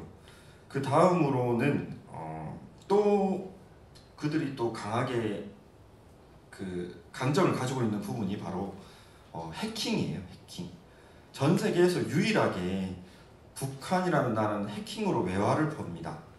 그리고 그들이 1년에 벌어들이는 돈은 1조 원에 달한다고 합니다. 제가 찾아보니까 그렇더라고요. 근데 이제 당연히 저희도 IT 기술이 발전했기 때문에 해킹에 대한 어떤 보안책이나 이런 것들은 잘 되어 있겠지만 이것도 아까 방금 말씀드린 미사일과 관련된 내용인데요. 해킹을 여러 번 해서 실제로 돈을 벌어본 사람들은 훨씬 더 경험적인 기술을 많이 가지고 있기 때문에 이것을 조금만 역으로 이용한다면 저희 나라의 그 엄청난 발전된 IT 기술과 그들의 이 해킹의 능력을 잘 조합한다면 결국 저희의 그 IT 기술에 대한 어떤 정보 보안 이런 것들에 대해서 굉장히 큰 그 기술을 가질 수 있지 않을까. 그리고 저희가 결국은 매번 IT가 뭐 굉장히 뛰어난 나라라고 하지만 해킹과 관련해서 뭐 개인정보를 유출됐다 뭐 이런 뉴스를 또 많은데요. 북의 이런 기술들과 접목을 하면 조금 더 안정적인 IT 정보에 대한 보안을 확보할 수 있지 않을까 싶어요. 그리고 마지막으로 제가 몸담고 있는 그 로봇과 관련된 이야기를 조금 하고 마무리를 지으려고 해요. 로봇이라고 하는 이름만 딱 따지고 보면 상당히 뭐 좋은 기술처럼 보이지만 아마 그 로봇의 궁극적인 목표를 듣게 되면 아마 여러분들은 조금 기분이 나쁠 수도 있어요. 로봇의 궁극적인 목표는 뭐냐면 사람을 없애는 겁니다. 이런 어떠한 공정에서 반복되는 공정, 어떤 서빙을 하는 공정, 생산을 하는 공정, 모든 공정에서 로봇의 역할은 사람을 없애는 거예요. 그렇다 보니까 저희 나라는 전 세계에서 가장 로봇을 많이 보유한 나라이기도 해요. 인구 대비해서. 그래서 아까 말씀하신 일자리도 부족하게 됐을 경우도 많은 것 같고 그러다 보니까 또 상당히 그 MZ세대가 힘들어하는 것 같기도 해요. 그러면 이제 지정학적 리스크가 제거가 된다면 과연 어떻게 될까에 대한 또 고민을 해야 되는데 로봇을 일반적으로 적용을 하고 사람을 없애고 로봇을 적용하는 이유는 뭐냐면 궁극적인 이유는 인건비가 비싸기 때문입니다. 근데 지정학적 리스크가 조금 제거가 된다면 그들의 인적인 교류가 좀 일어나게 되고 그리고 사실 현실은 그들의 인건비가 아직까지는 저희보다는 상당히 많은 차이가 있죠. 그래서 뭐 잠깐 정도는 로봇이라는 것의 적용보다는 그런 좀 값싼 노동력을 사용해서 그런 약간 경제적인 발전이 일어날 것 같고요. 즉 로봇 산업은 조금은 흔들릴 수 있다고 생각이 됩니다. 근데 이제 어느 정도 항상 값싼 노동력이 있는 나라에 제조업이 들어가고 어떤 사업이 성장하게 되면 그들의 인건비가 조금씩 상승하게 되고 그럼 결국 언젠가는 다시 지금 우리나라의 인건비와 동일하게 결국 대한민국이라는 나라의 전체 인건비는 동일하게 이제 어떠한 시점에는 그런 날이 올 거예요. 그렇게 되고 나면 상당히 많은 이제 서비스의 수요, 상당히 많은 공산품의 수요들이 발생할 것 같아요. 대표적으로 이제 커피를 먹는 사람도 5천만 중에 얼마겠지만 나중에 지정학적 리스크가 제거가 되면 7천만에 얼마, 뭐 8천만에 얼마가 되겠죠. 그렇게 되다 보면 이제 그런 커피를 만드는 사람들, 커피를 제공하는 사람들 이런 분들도 상당히 많아져야 되다 보니까 그런 측면에서 나중에 이런 서빙 로봇들 실제로 이제 사람 대신에 서빙을 하거나 사람 대신에 공산품을 생산하거나 이런 부분에 대해서 조금 더 성장할 수 있지 않을까. 그래서 사실 제가 이야기하는 거에 대해서 결론도 없고 그냥 두서없이 여러분들이 한번 고민을 해보시라고 다 던졌습니다. 그래서 저한테 주어진 시간이 많지 않기 때문에 여기까지 하고요. 이상 저의 근거 없는 상상의 나래를 들어주셔서 감사합니다.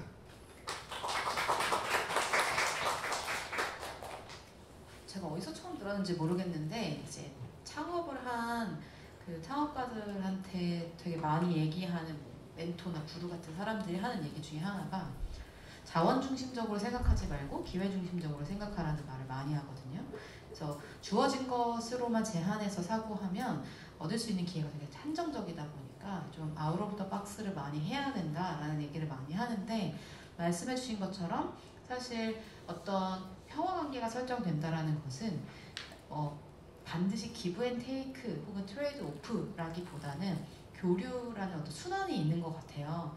그렇게 되면 이를테면 우리가 함께 가서 뭔가 하는 것 그리고 와서 받는 것 이런 것들이 계속 순환이 되어야 되는데 그러한 상상을 해봤을 때 말씀하신 것처럼 함께 이제 우주공학적으로 더 성장할 수도 있고 또 어떤 저의 중요한 대본이 이렇게 깜짝이야 이렇게 떨어진 걸 로봇이 주워줄까요? 그건 잘 모르겠습니다. 어쨌든 뭔가 산업적으로나 문화적으로나 굉장히 교류하면서 성장할 수 있는 것들이 많아질 것 같은데 혹은 뭐 개인의 경험에도 저희가 뭐 여행 얘기 굉장히 많이 하잖아요. 사회과 부도에서 개막공원을 보면서 여러분 말 타는 상상 어렸을 때 해보지 않으셨나요? 저는 해봤었는데 그래서 뭐 다양한 것들을 생각해 볼 수 있는데 좀 개인적으로나 혹은 일하고 계신 산업에서나 좀 이런 리스크가 사라진다면 어떤 기회들을 좀 발견할 것 같으신지 한 분씩 생각나시는 게 있다면 얘기해 주시면 좋을 것 같아요. 마이크는 아마도 뒤쪽에 소파에 있습니다. 이내님께서는 저희 뭐 사전에 모임 했을 때 이제 아무래도 엔터테인먼트 쪽을 많이 보시다 보니까 그런 쪽에 대한 기대는 되게 크다고 말씀 주셨었는데 혹시 네. 좀 나눠주실 수 있는 게 있을까요? 박사님 말씀하실 때 첫 산업 두 가지가 관광 여행 쪽 그리고 문화 콘텐츠였는데요. 그 두 가지가 남북이 사실 쪼개져 있어도 같이 합류가 되어도 가장 조금 발전할 수 있는 산업이라고 보여집니다. 그리고 아까 값싼 노동력을 기반으로 로봇 산업이 잠시 흔들릴 수도 있다라고 언급을 주셨었는데 사실상 엔터 콘텐츠 여행 쪽의 인력이나 산업에 종사하는 연예인들 스타들은 절대 로봇과 바꿀 수 없는 존재들이기 때문입니다. 그래서 늘 그 엔터 콘텐츠나 문화 쪽이 앞으로 굉장히 성장을 할 거라고 믿음을 가지고 있고요. 예를 들어서 지금 우리나라의 엔터 콘텐츠 기술이 글로벌로 굉장히 각광을 받고 있는데 뭐 가수로 따지면 아티스트 트레이닝 시스템부터 시작해서 굉장히 우리나라만 유일무이하게 갖고 있는 시스템이래요. 스타를 발굴해서 트레이닝을 시켜서 마케팅을 접목시켜서 국내에서 성공을 시키고 해외까지 가는 그 인프라나 네트워크가 가장 강력하다라고 평가를 받고 있는 국가입니다.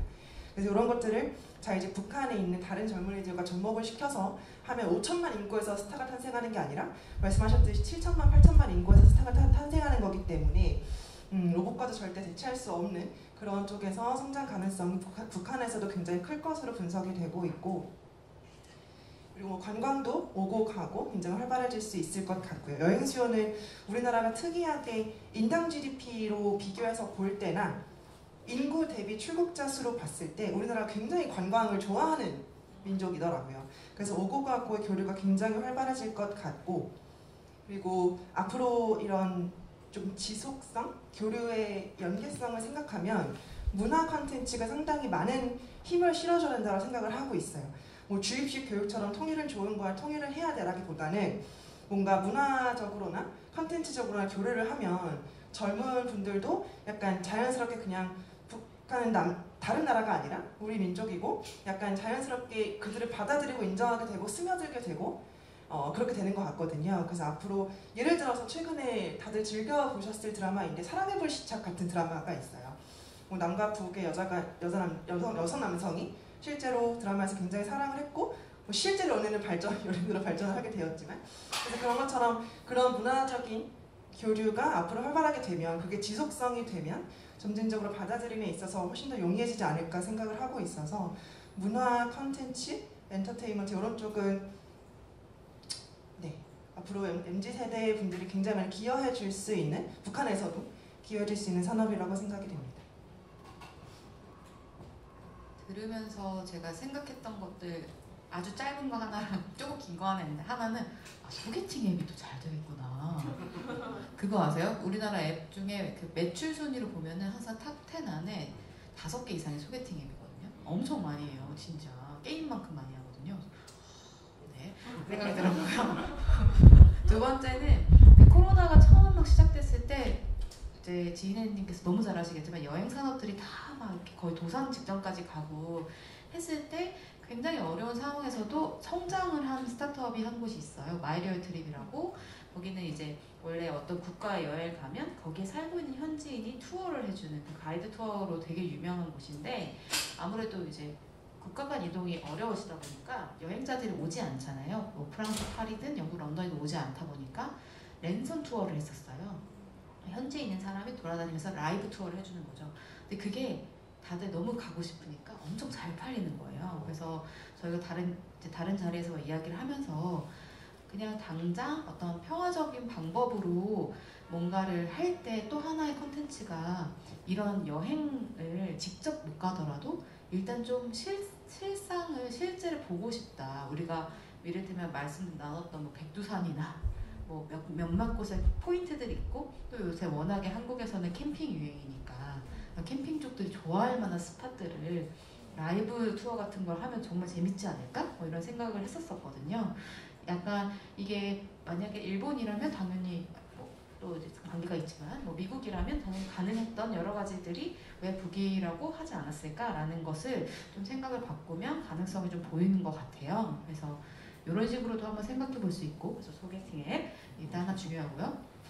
혹은 혜민님은 이제 정치인 프로젝트를 하시잖아요. 젊은 정치인들을 많이 길러내고 또 이제 많이 확대하려는 걸 하시면서 그런 관점에서 혹시 이런 기회를 보신 게 있을까요? 아니면 다른 것들 편하게 말씀해 주시면 좋을 것 같아요. 사실 사회 문제를 해결하는 집단한테 수많은 사회 문제가 새로운 기회다. 해결할 문제가 정말 많다라는 것으로 좀 보이게 될 텐데요. 근데 사실 저희 또래들이랑 어떤 통일이 되면 어떨 것 같아? 라고 했을 때 제일 많이 느끼는 어떤 두려움이 뭐 일자리나 아니면 소득 수준 차이로 인한 뭐 세금 이런 걸로 직관적으로 받아들이는 경우가 굉장히 많은 것 같아요. 근데 그게 어떤 그렇게 뭐 세금이나 일자리를 떠나서 다른 이제 경험을 가진 집단과 차이성을 인정하면서 함께 살아간다는 것 자체에 대한 어떤 경험을 우리가 직접적으로 하게 되는 거잖아요. 그러면 사실 그 과정 안에서 어떻게 문제를 해결할 것인가에 대한 누가 문제를 해결할 것인가, 어떻게 해결할 것인가가 굉장히 중요해질 텐데 그 과정에서 앞서서 제가 발표할 때 보여드린 것처럼 MZ세대는 당위성만으로 이게 우리가 한 민족이니까 함께 살아야지 라는 것만으로 설득되지 않는다.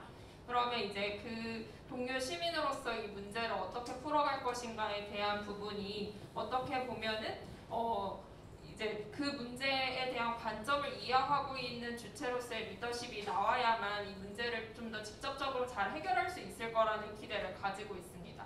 왜냐하면 이게 어떤 집단적으로 같은 민족이니까 우리가 같이 한번 잘 참아보고 견뎌보면서 살까가 아니라 우린 이런 차이성이 있고 이 차이성 안에서 어떤 문제 해법을 가지고 접근을 해야지 어떻게 보면 함께 살 수 있는 구조를 만들 수 있을 거야 라는 시각으로 문제를 해결하는 관점을 가진 사람이 이제 앞으로 문제를 해결해야 된다고 보고 있기 때문에 어떤 면에서 그런 관점을 가진 것은 MZ세대 정치인 당사자가 되지 않을까? 그리고 그 함께 살아가는 시간이 훨씬 길기 때문에 그 앞으로 북한의 실제 리더십과 함께 좀 교류하면서 문제를 해결해 나가야 되지 않을까라는 생각을 하고요.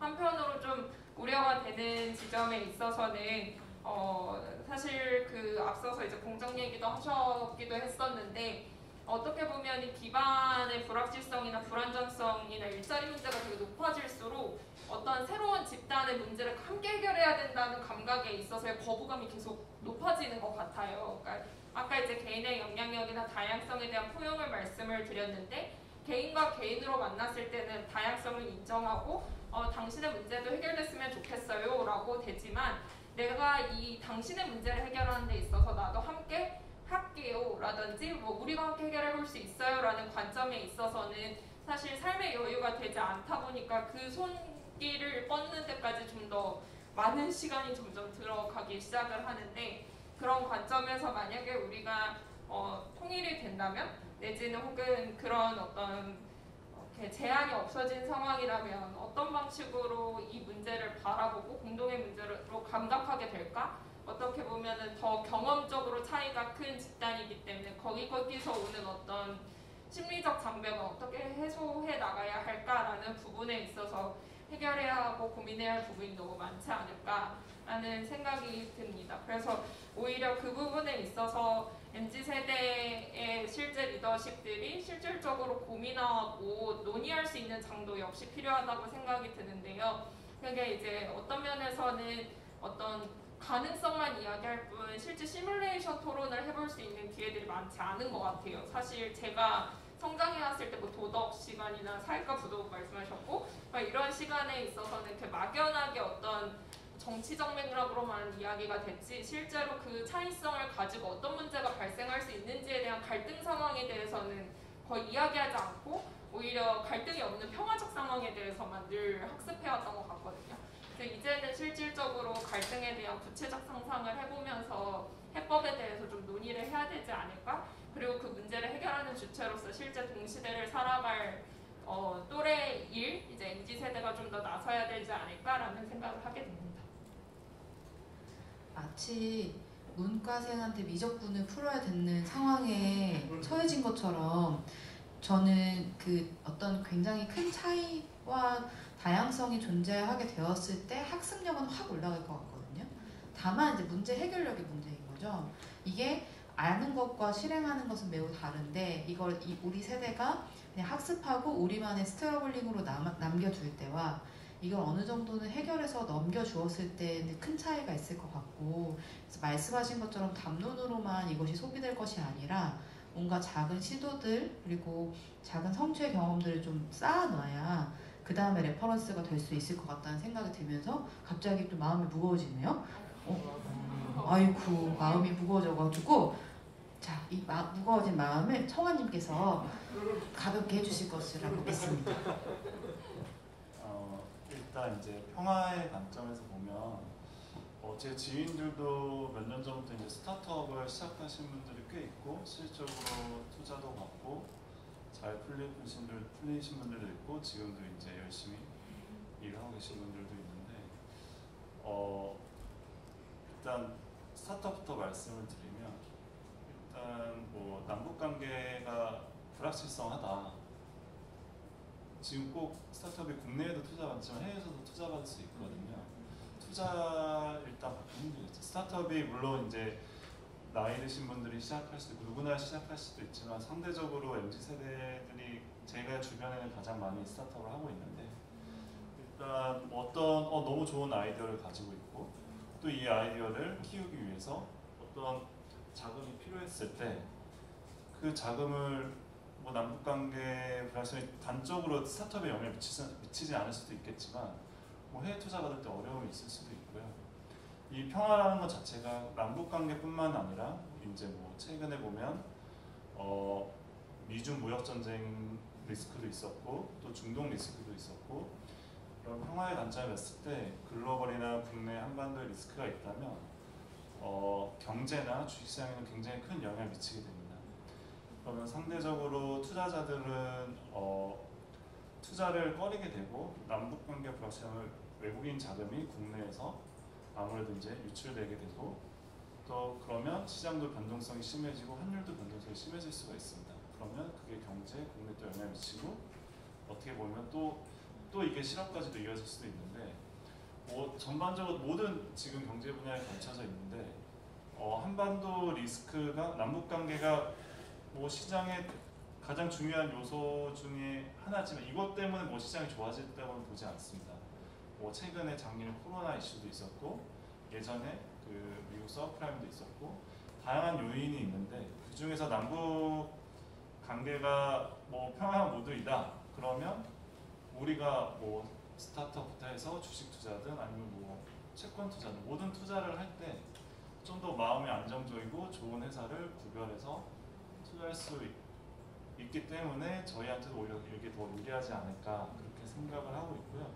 아까 말씀하신 것처럼 뭐 굉장히 저는 지금 MZ세대, 국내 MZ세대가 굉장히 역량이 뛰어나다고 보고 있고 실질적으로 문화, 엔터 또 지금 코로나 시대에도 오히려 계속 성장했었고 또 지금 보시면 굉장히 그 트렌드에 앞서 나간다고 저는 보고 있어요. 예를 들어서 흔히 뭐 힙이라는 단어를 저는 20대보다 좀 늦게 이제 알게 됐지만 힙한 느낌, 뭐 힙한 거에 대해서 잘 알고 있고 또 관련 종목들이 실질적으로는 굉장히 많이 주가도 올라갔고 또 기업 입장에서 제가 두석 씨 말씀드린 기업 입장에서 보면 제가 예를 들어서 여기 계신 분이 어떤 회사를 차렸는데 너무 지금 회사가 잘 돼서 더 성장하고 싶어서 뭐 공장을 더 세워야 되는데 투자를 받고 싶어요.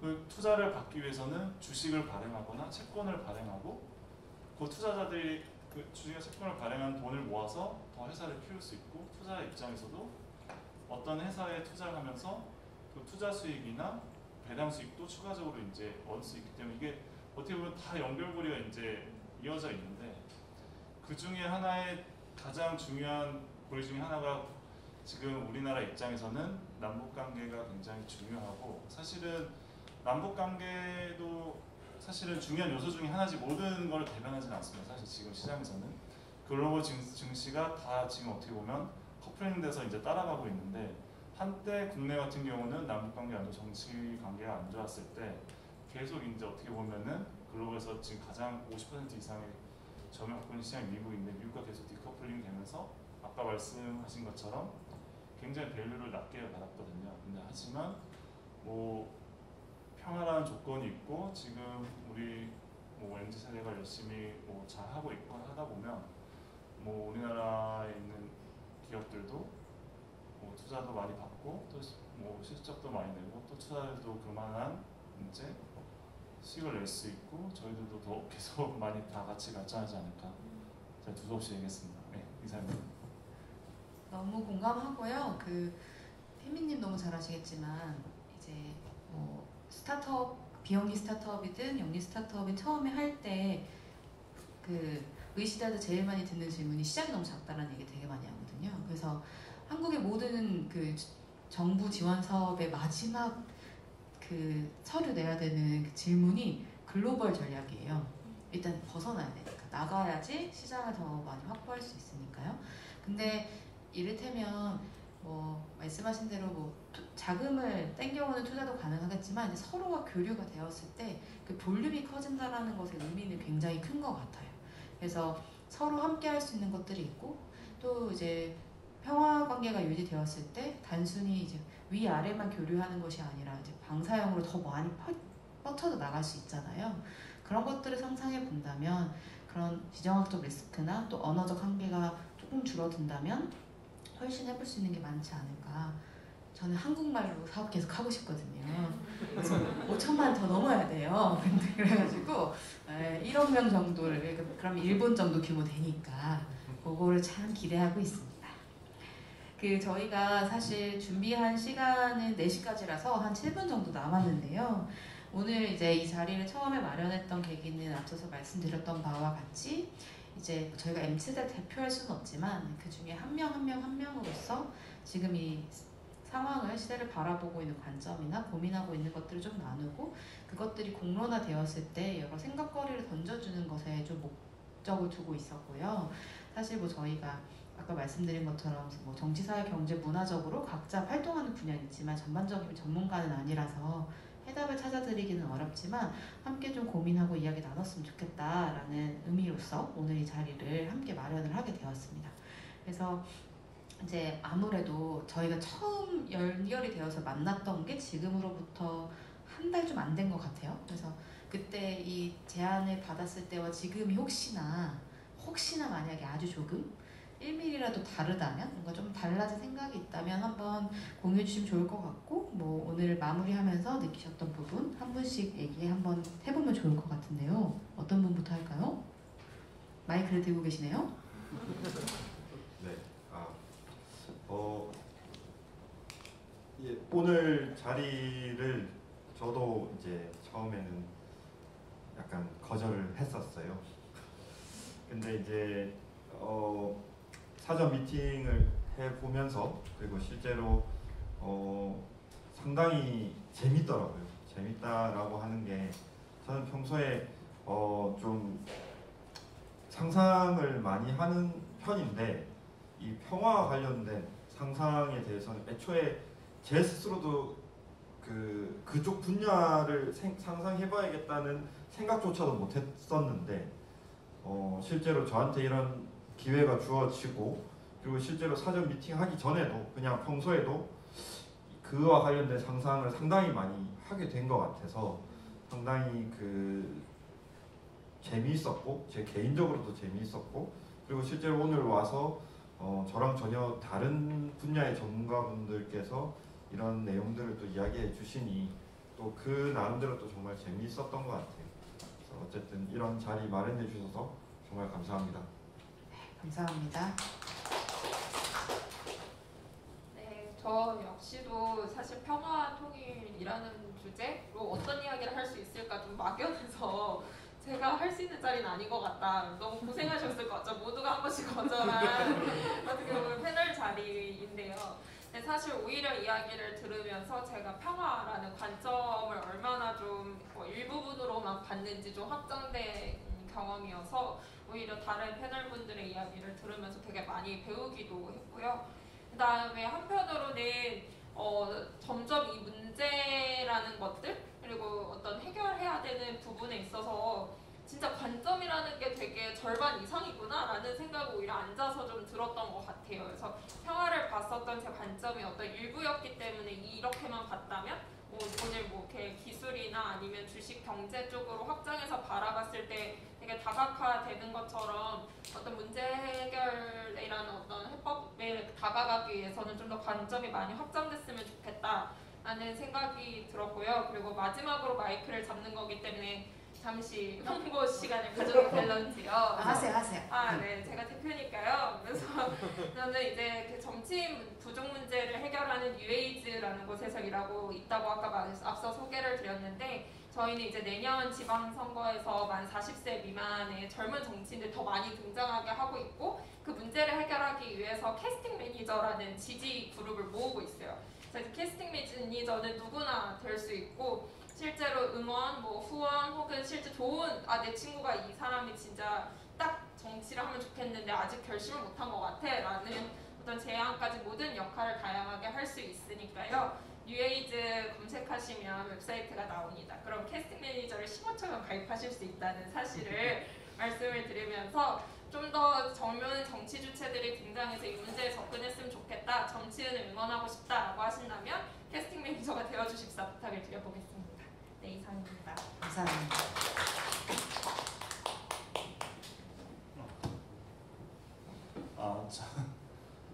저는 이번 이렇게 토론을 하는 것 자체가 이제 처음인데 저는 아무 생각해도 MZ 세대는 아닌 것 같습니다. 큰 깨달음 얻으셨습니다. 축하드립니다. 저는 오늘 사실 TV에서 보던 토론을 보면 책상에 앉아서 약간 대본 보면서 하는 그런 토론을 생각하고 다 적어왔는데 아무도 지금 보고 하시지 않으셔가지고 저도 안 보고 하려는데 기억도 잘 안 나고 생각했던 내용이 너무 뒤죽박죽돼서 제대로 다 말씀 못 드리는 것도 좀 아쉽고 좀 뒤죽박죽인 게 아쉽긴 한데 가장 큰 거는 이렇게 오픈된 토론 자체를 처음 하다 보니까 이거를 좀 배운 것 같고요.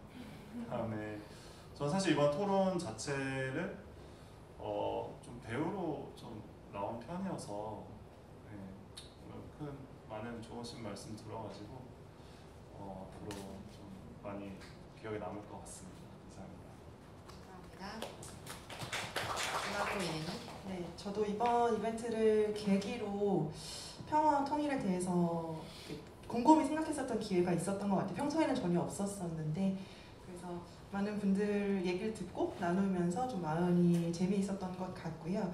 그리고 서두에 제가 말씀을 드렸지만 과거에는 코리아 자체가 많이 알려지지 않아서 뭐 한국인을 잘 몰라서 일본인, 중국인에 많이 밀려 있었다면 지금은 뭐 BTS나 다른 그 스타들 때문에 미국이나 유럽 가면 한국을 모르는 사람이 없어요. 그래서 어디에서 왔니라고 물었을 때 내가 한국에서 왔어라고 얘기를 했을 때 약간 저 나라는 조금 쪼개져 있어 되게 불쌍한 나라야, 전쟁 치른 나라야 이런 얘기가 조금 앞으로는 없어졌으면 좋겠다는 생각을 생각을 좀 많이 했었고요. 제가 약간 소외당했던 느낌, 약간 서러웠던 느낌을 다음 세대들은 느끼지 않았으면 좋겠다라는 조금 생각을 해보았습니다.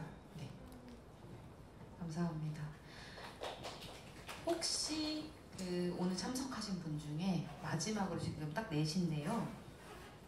오늘 나는 어땠다라는 소감을 나눠주실 분 계신가요? 나로 회사 이름 타이틀이라고 하는데 빨대 2개 가져가면 죄송하니까 뭔가 지분을 조금 만들어야 될 것 같아서 너무 감사하고요. 재밌습니다. 너무 재밌고 저는 턱걸이로 MZ에 들어가 있고 이름은 특이합니다. 한둘이라고 합니다. 회사 이름을 말하면 좀 그럴 것 같아서 거기까지만 할게요. 우선 통일을 배울 수 있어서 재밌었고 역시나 다양한 사람들이 보이니까 재밌는 시간대를 말씀해주셔서 너무 재밌었던 것 같아서 그래서 특히 저는 통일이 제 입장에서는 통일이 지금 남북 통일이 중요한 게 아니라 강남과 강북도 통일이 안 되는데 무슨 남북 통일이냐 하는 입장이 들고 정규직과 비용도 통일이 안 되고 있고 50대와 60대도 통일이 안 되고 있고 전세와 월세와 그것도 통일이 안 되고 있는데 무슨 MZ한테 통일을 얘기하냐 하는 입장이 듭니다. 제가 어쩌다 보니까 인도주의라는 사업을 하고 있습니다. 그래서 오랫동안 담당하고 있고 거기에 이제 평화에 대한 개념이 굉장히 중요시되고 있어요. 왜냐하면 평화가 없으면 결국 인간의 기본 욕구를 충족할 수 없다는 얘기가 많이 있거든요. 지금 우리가 미얀마에서 보고 있고 실제로 시리아 난민이라든가 남수단 난민이라든가 수많은 분쟁 지역에 너무 남수단이라는 나라는 토양이 너무 좋아서 마호간이라는 나무, 에본이라는 그 나무가 전 세계에서 가장 좋은 목재가 그 나라의 특산물입니다. 근데 전쟁 나면 그거 못 팔아요. 남수단의 전쟁은 석유 때문에 나고 석유 때문에 그 나라는 잘 먹고 잘 살 수 있음에도 불구하고 전쟁 나니까 못합니다. 그래서 평화는 중요하다는 걸 생각하고 있었는데 결국 우리에게 어떤 위협이 오는 게 느껴져야 그게 평화냐 아니냐, 컨플릭트냐 아니냐, 뭐 분쟁이냐 아니냐를 얘기할 수 있을 것 같을 때 지금 저에게는 솔직히 저에게는 제가 MZ 때 거의 마지막 쪽이라고 했잖아요. 전월세를 탈피하고 싶습니다. 그래서 제 마음의 평화, 이너피스는 그러니까 이너피스 아까 말씀하셔서 그 이너피스는 결국 외부의 평화가 나에게 이너피스를 가져오지 않는다. 북한은 이때가 태어나고 저까지 상수예요. 제 집이 월세집을 전세도 상관없이 북한은 상수였기 때문에 북한은 중요하다. 나에게는 집을 가진 데와 여기서 보유세를 어떻게 할까? 이거에 대한 세금 통일이 훨씬 저에게 중요했다. 그런 의미에서 컨플릭트와 평화, 남녀 간의 20대 어르신 남녀 평화도 필요한 것 같더라고요. 그래서 그런 생각이 좀 많이 들었고 아까 저 마지막 발언이 너무 재밌었거든요. 근데 제가 그 해외에서 인도주의 정상을 많이 해요. 그러면 우리가 여기서 절대 잊지 않았으면 하는 바라는 점은 다음번에 꼭 탈북민이 계셨으면 좋겠어요. 맞아요. 네, 그래서 저희가 가장 중요하게 여기는 건 우리가 여기 투자하고 뭐 하고 저는 근데 개인적으로 지금 북한에 관련된 사업들을 투자의 생각들을 하는 건 좀 굉장히 좋다고 보는데 거기에 기존 그들이 갖고 있는 자본, 자산, 그들의 땅, 그들의 물, 그들의 환경, 그들의 인권, 그들의 노동력 이 모든 것을 그들 스스로 평가하고 그들 스스로 얘기하고 그들 스스로 지킬 수 있도록 뉴웨이즈를 만들어서 그들이 스스로 민주주의를 만든 다음에 나만의 자본이 들어가게 하긴 해야 됩니다. 근데 그걸 솔직히 어렵다고 저는 생각을 해요. 그래서 처음에는 친일파처럼 남한파가 생길 거예요. 북한이. 왜냐하면 리터러시가 문제가 생겨요. 제도를 이해 못합니다.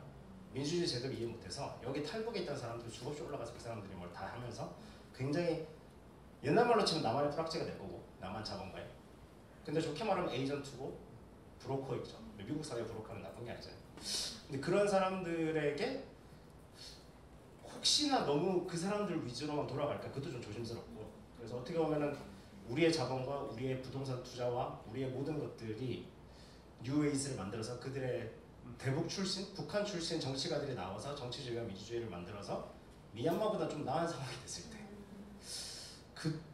그거를 지켜주도록 우리는 최대한 노력하고 그게 좀 되는 것 같을 때 우리가 좀 더 이제 적극적으로 나갈 수 있지 않을까 하는 생각이 드는데 그렇게 하려면 실은 처음에는 우리가 투자를 하긴 해야 되더라고요. 네, 그냥 막아서는 안 되더라고요. 그러니까 우리 돈도 좀 들어가고 좀 약간 주입식으로 좀 제도도 좀 집어넣고 그게 시간을 단축시키기도 하고 아주 조심스러운 얘기지만 가끔 그래서 친일파 분들이 그거를 얘기하는 게 좀 이유가 있고 저는 그걸 한 0.1% 정도 인정을 합니다. 99.9%는 친일파 싫어요. 이상입니다. 저도 알 수 없는 미래지만 사실은 나만의 자본도 경쟁해야 될 수도 있어요. 왜냐면은 뭐 미국이 들어올 수도 있고 뭐 중국도 들어올 수 있고 아마 저희 자본금을 하고 싶어도 못할 수도 있어요. 그러니까 그것도 저희는 좀 어떻게 보면 생각해봐야 되는 문제일 수 있어요. 만약 실제로 저희가 투자할 기회가 생긴다면. 너무 좋으신 말씀 잘 들었습니다. 갑자기 사회가 억울해가지고 저는 들으면서 어떤 생각이 들었냐면 요새 이런 되게 일방향적인 정보의 수신, 그러니까 제가 받고는 엄청 많이 받고 있는데 왜 쌍방향의 토론이나 대화는 언제 해봤지? 라는 생각이 좀 들었어요. 그래서 저는 궁금한 게 여러분들은 오프라인인데 특히 오프라인에서 만남의 제한된 지금 어디에서 대화를 토론을 하고 계실까?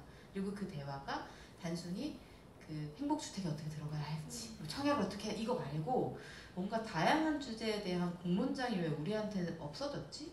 언제 있었지? 이게 언제 있었는지 기억도 잘 안 나는 것 같아요. 그래서 사실 저는 요즘 페이스북이나 인스타그램 같은 SNS에 대한 피로도가 꽤 많이 높아졌거든요. 그것은 아마도 굉장히 경쟁적으로 하이라이트 중심으로 보여주는 것인데 그거 자체가 토론은 아니고 계속 수십만 되고 있으니까 아쉬운 점들이 있어서 이런 대화의 자리를 장을 많이 좀 열어야겠다. 열어주셨으면 좋겠다. 하지만 다음번엔 저희 말고 다른 사람들과 함께 여셨으면 좋겠다 라는 생각이 들면서 되게 할 일이 많다라는 생각이 또 드네요. 오늘 이 자리에 지금 늦은 한 4시 이제 60분이 거의 다 되었는데 끝까지 함께 해주셔서 너무너무 감사드리고요. 아마 오늘 나눴던 이야기들은 곧 있으면 한겨레 신문이나 아니면 다른 채널을 통해서 계속 올라갈 텐데 그 이후에도 재단에서 하는 여러 활동들에 관심 가져주시고 계속 챙겨봐 주시면 아마 이런 공론장들을 더 많이 만들어 주실 거라고 생각합니다. 그래서 계속 관심 가져주시면 감사드리겠고요. 오늘 이 시간은 여러분들의 따뜻한 환대와 응원의 눈빛을 저희가 많이 받으면서 마무리를 하도록 하겠습니다. 오늘 오랜 시간 고생하셨고요. 정말 참여해주셔서 너무너무 감사드립니다. 고맙습니다.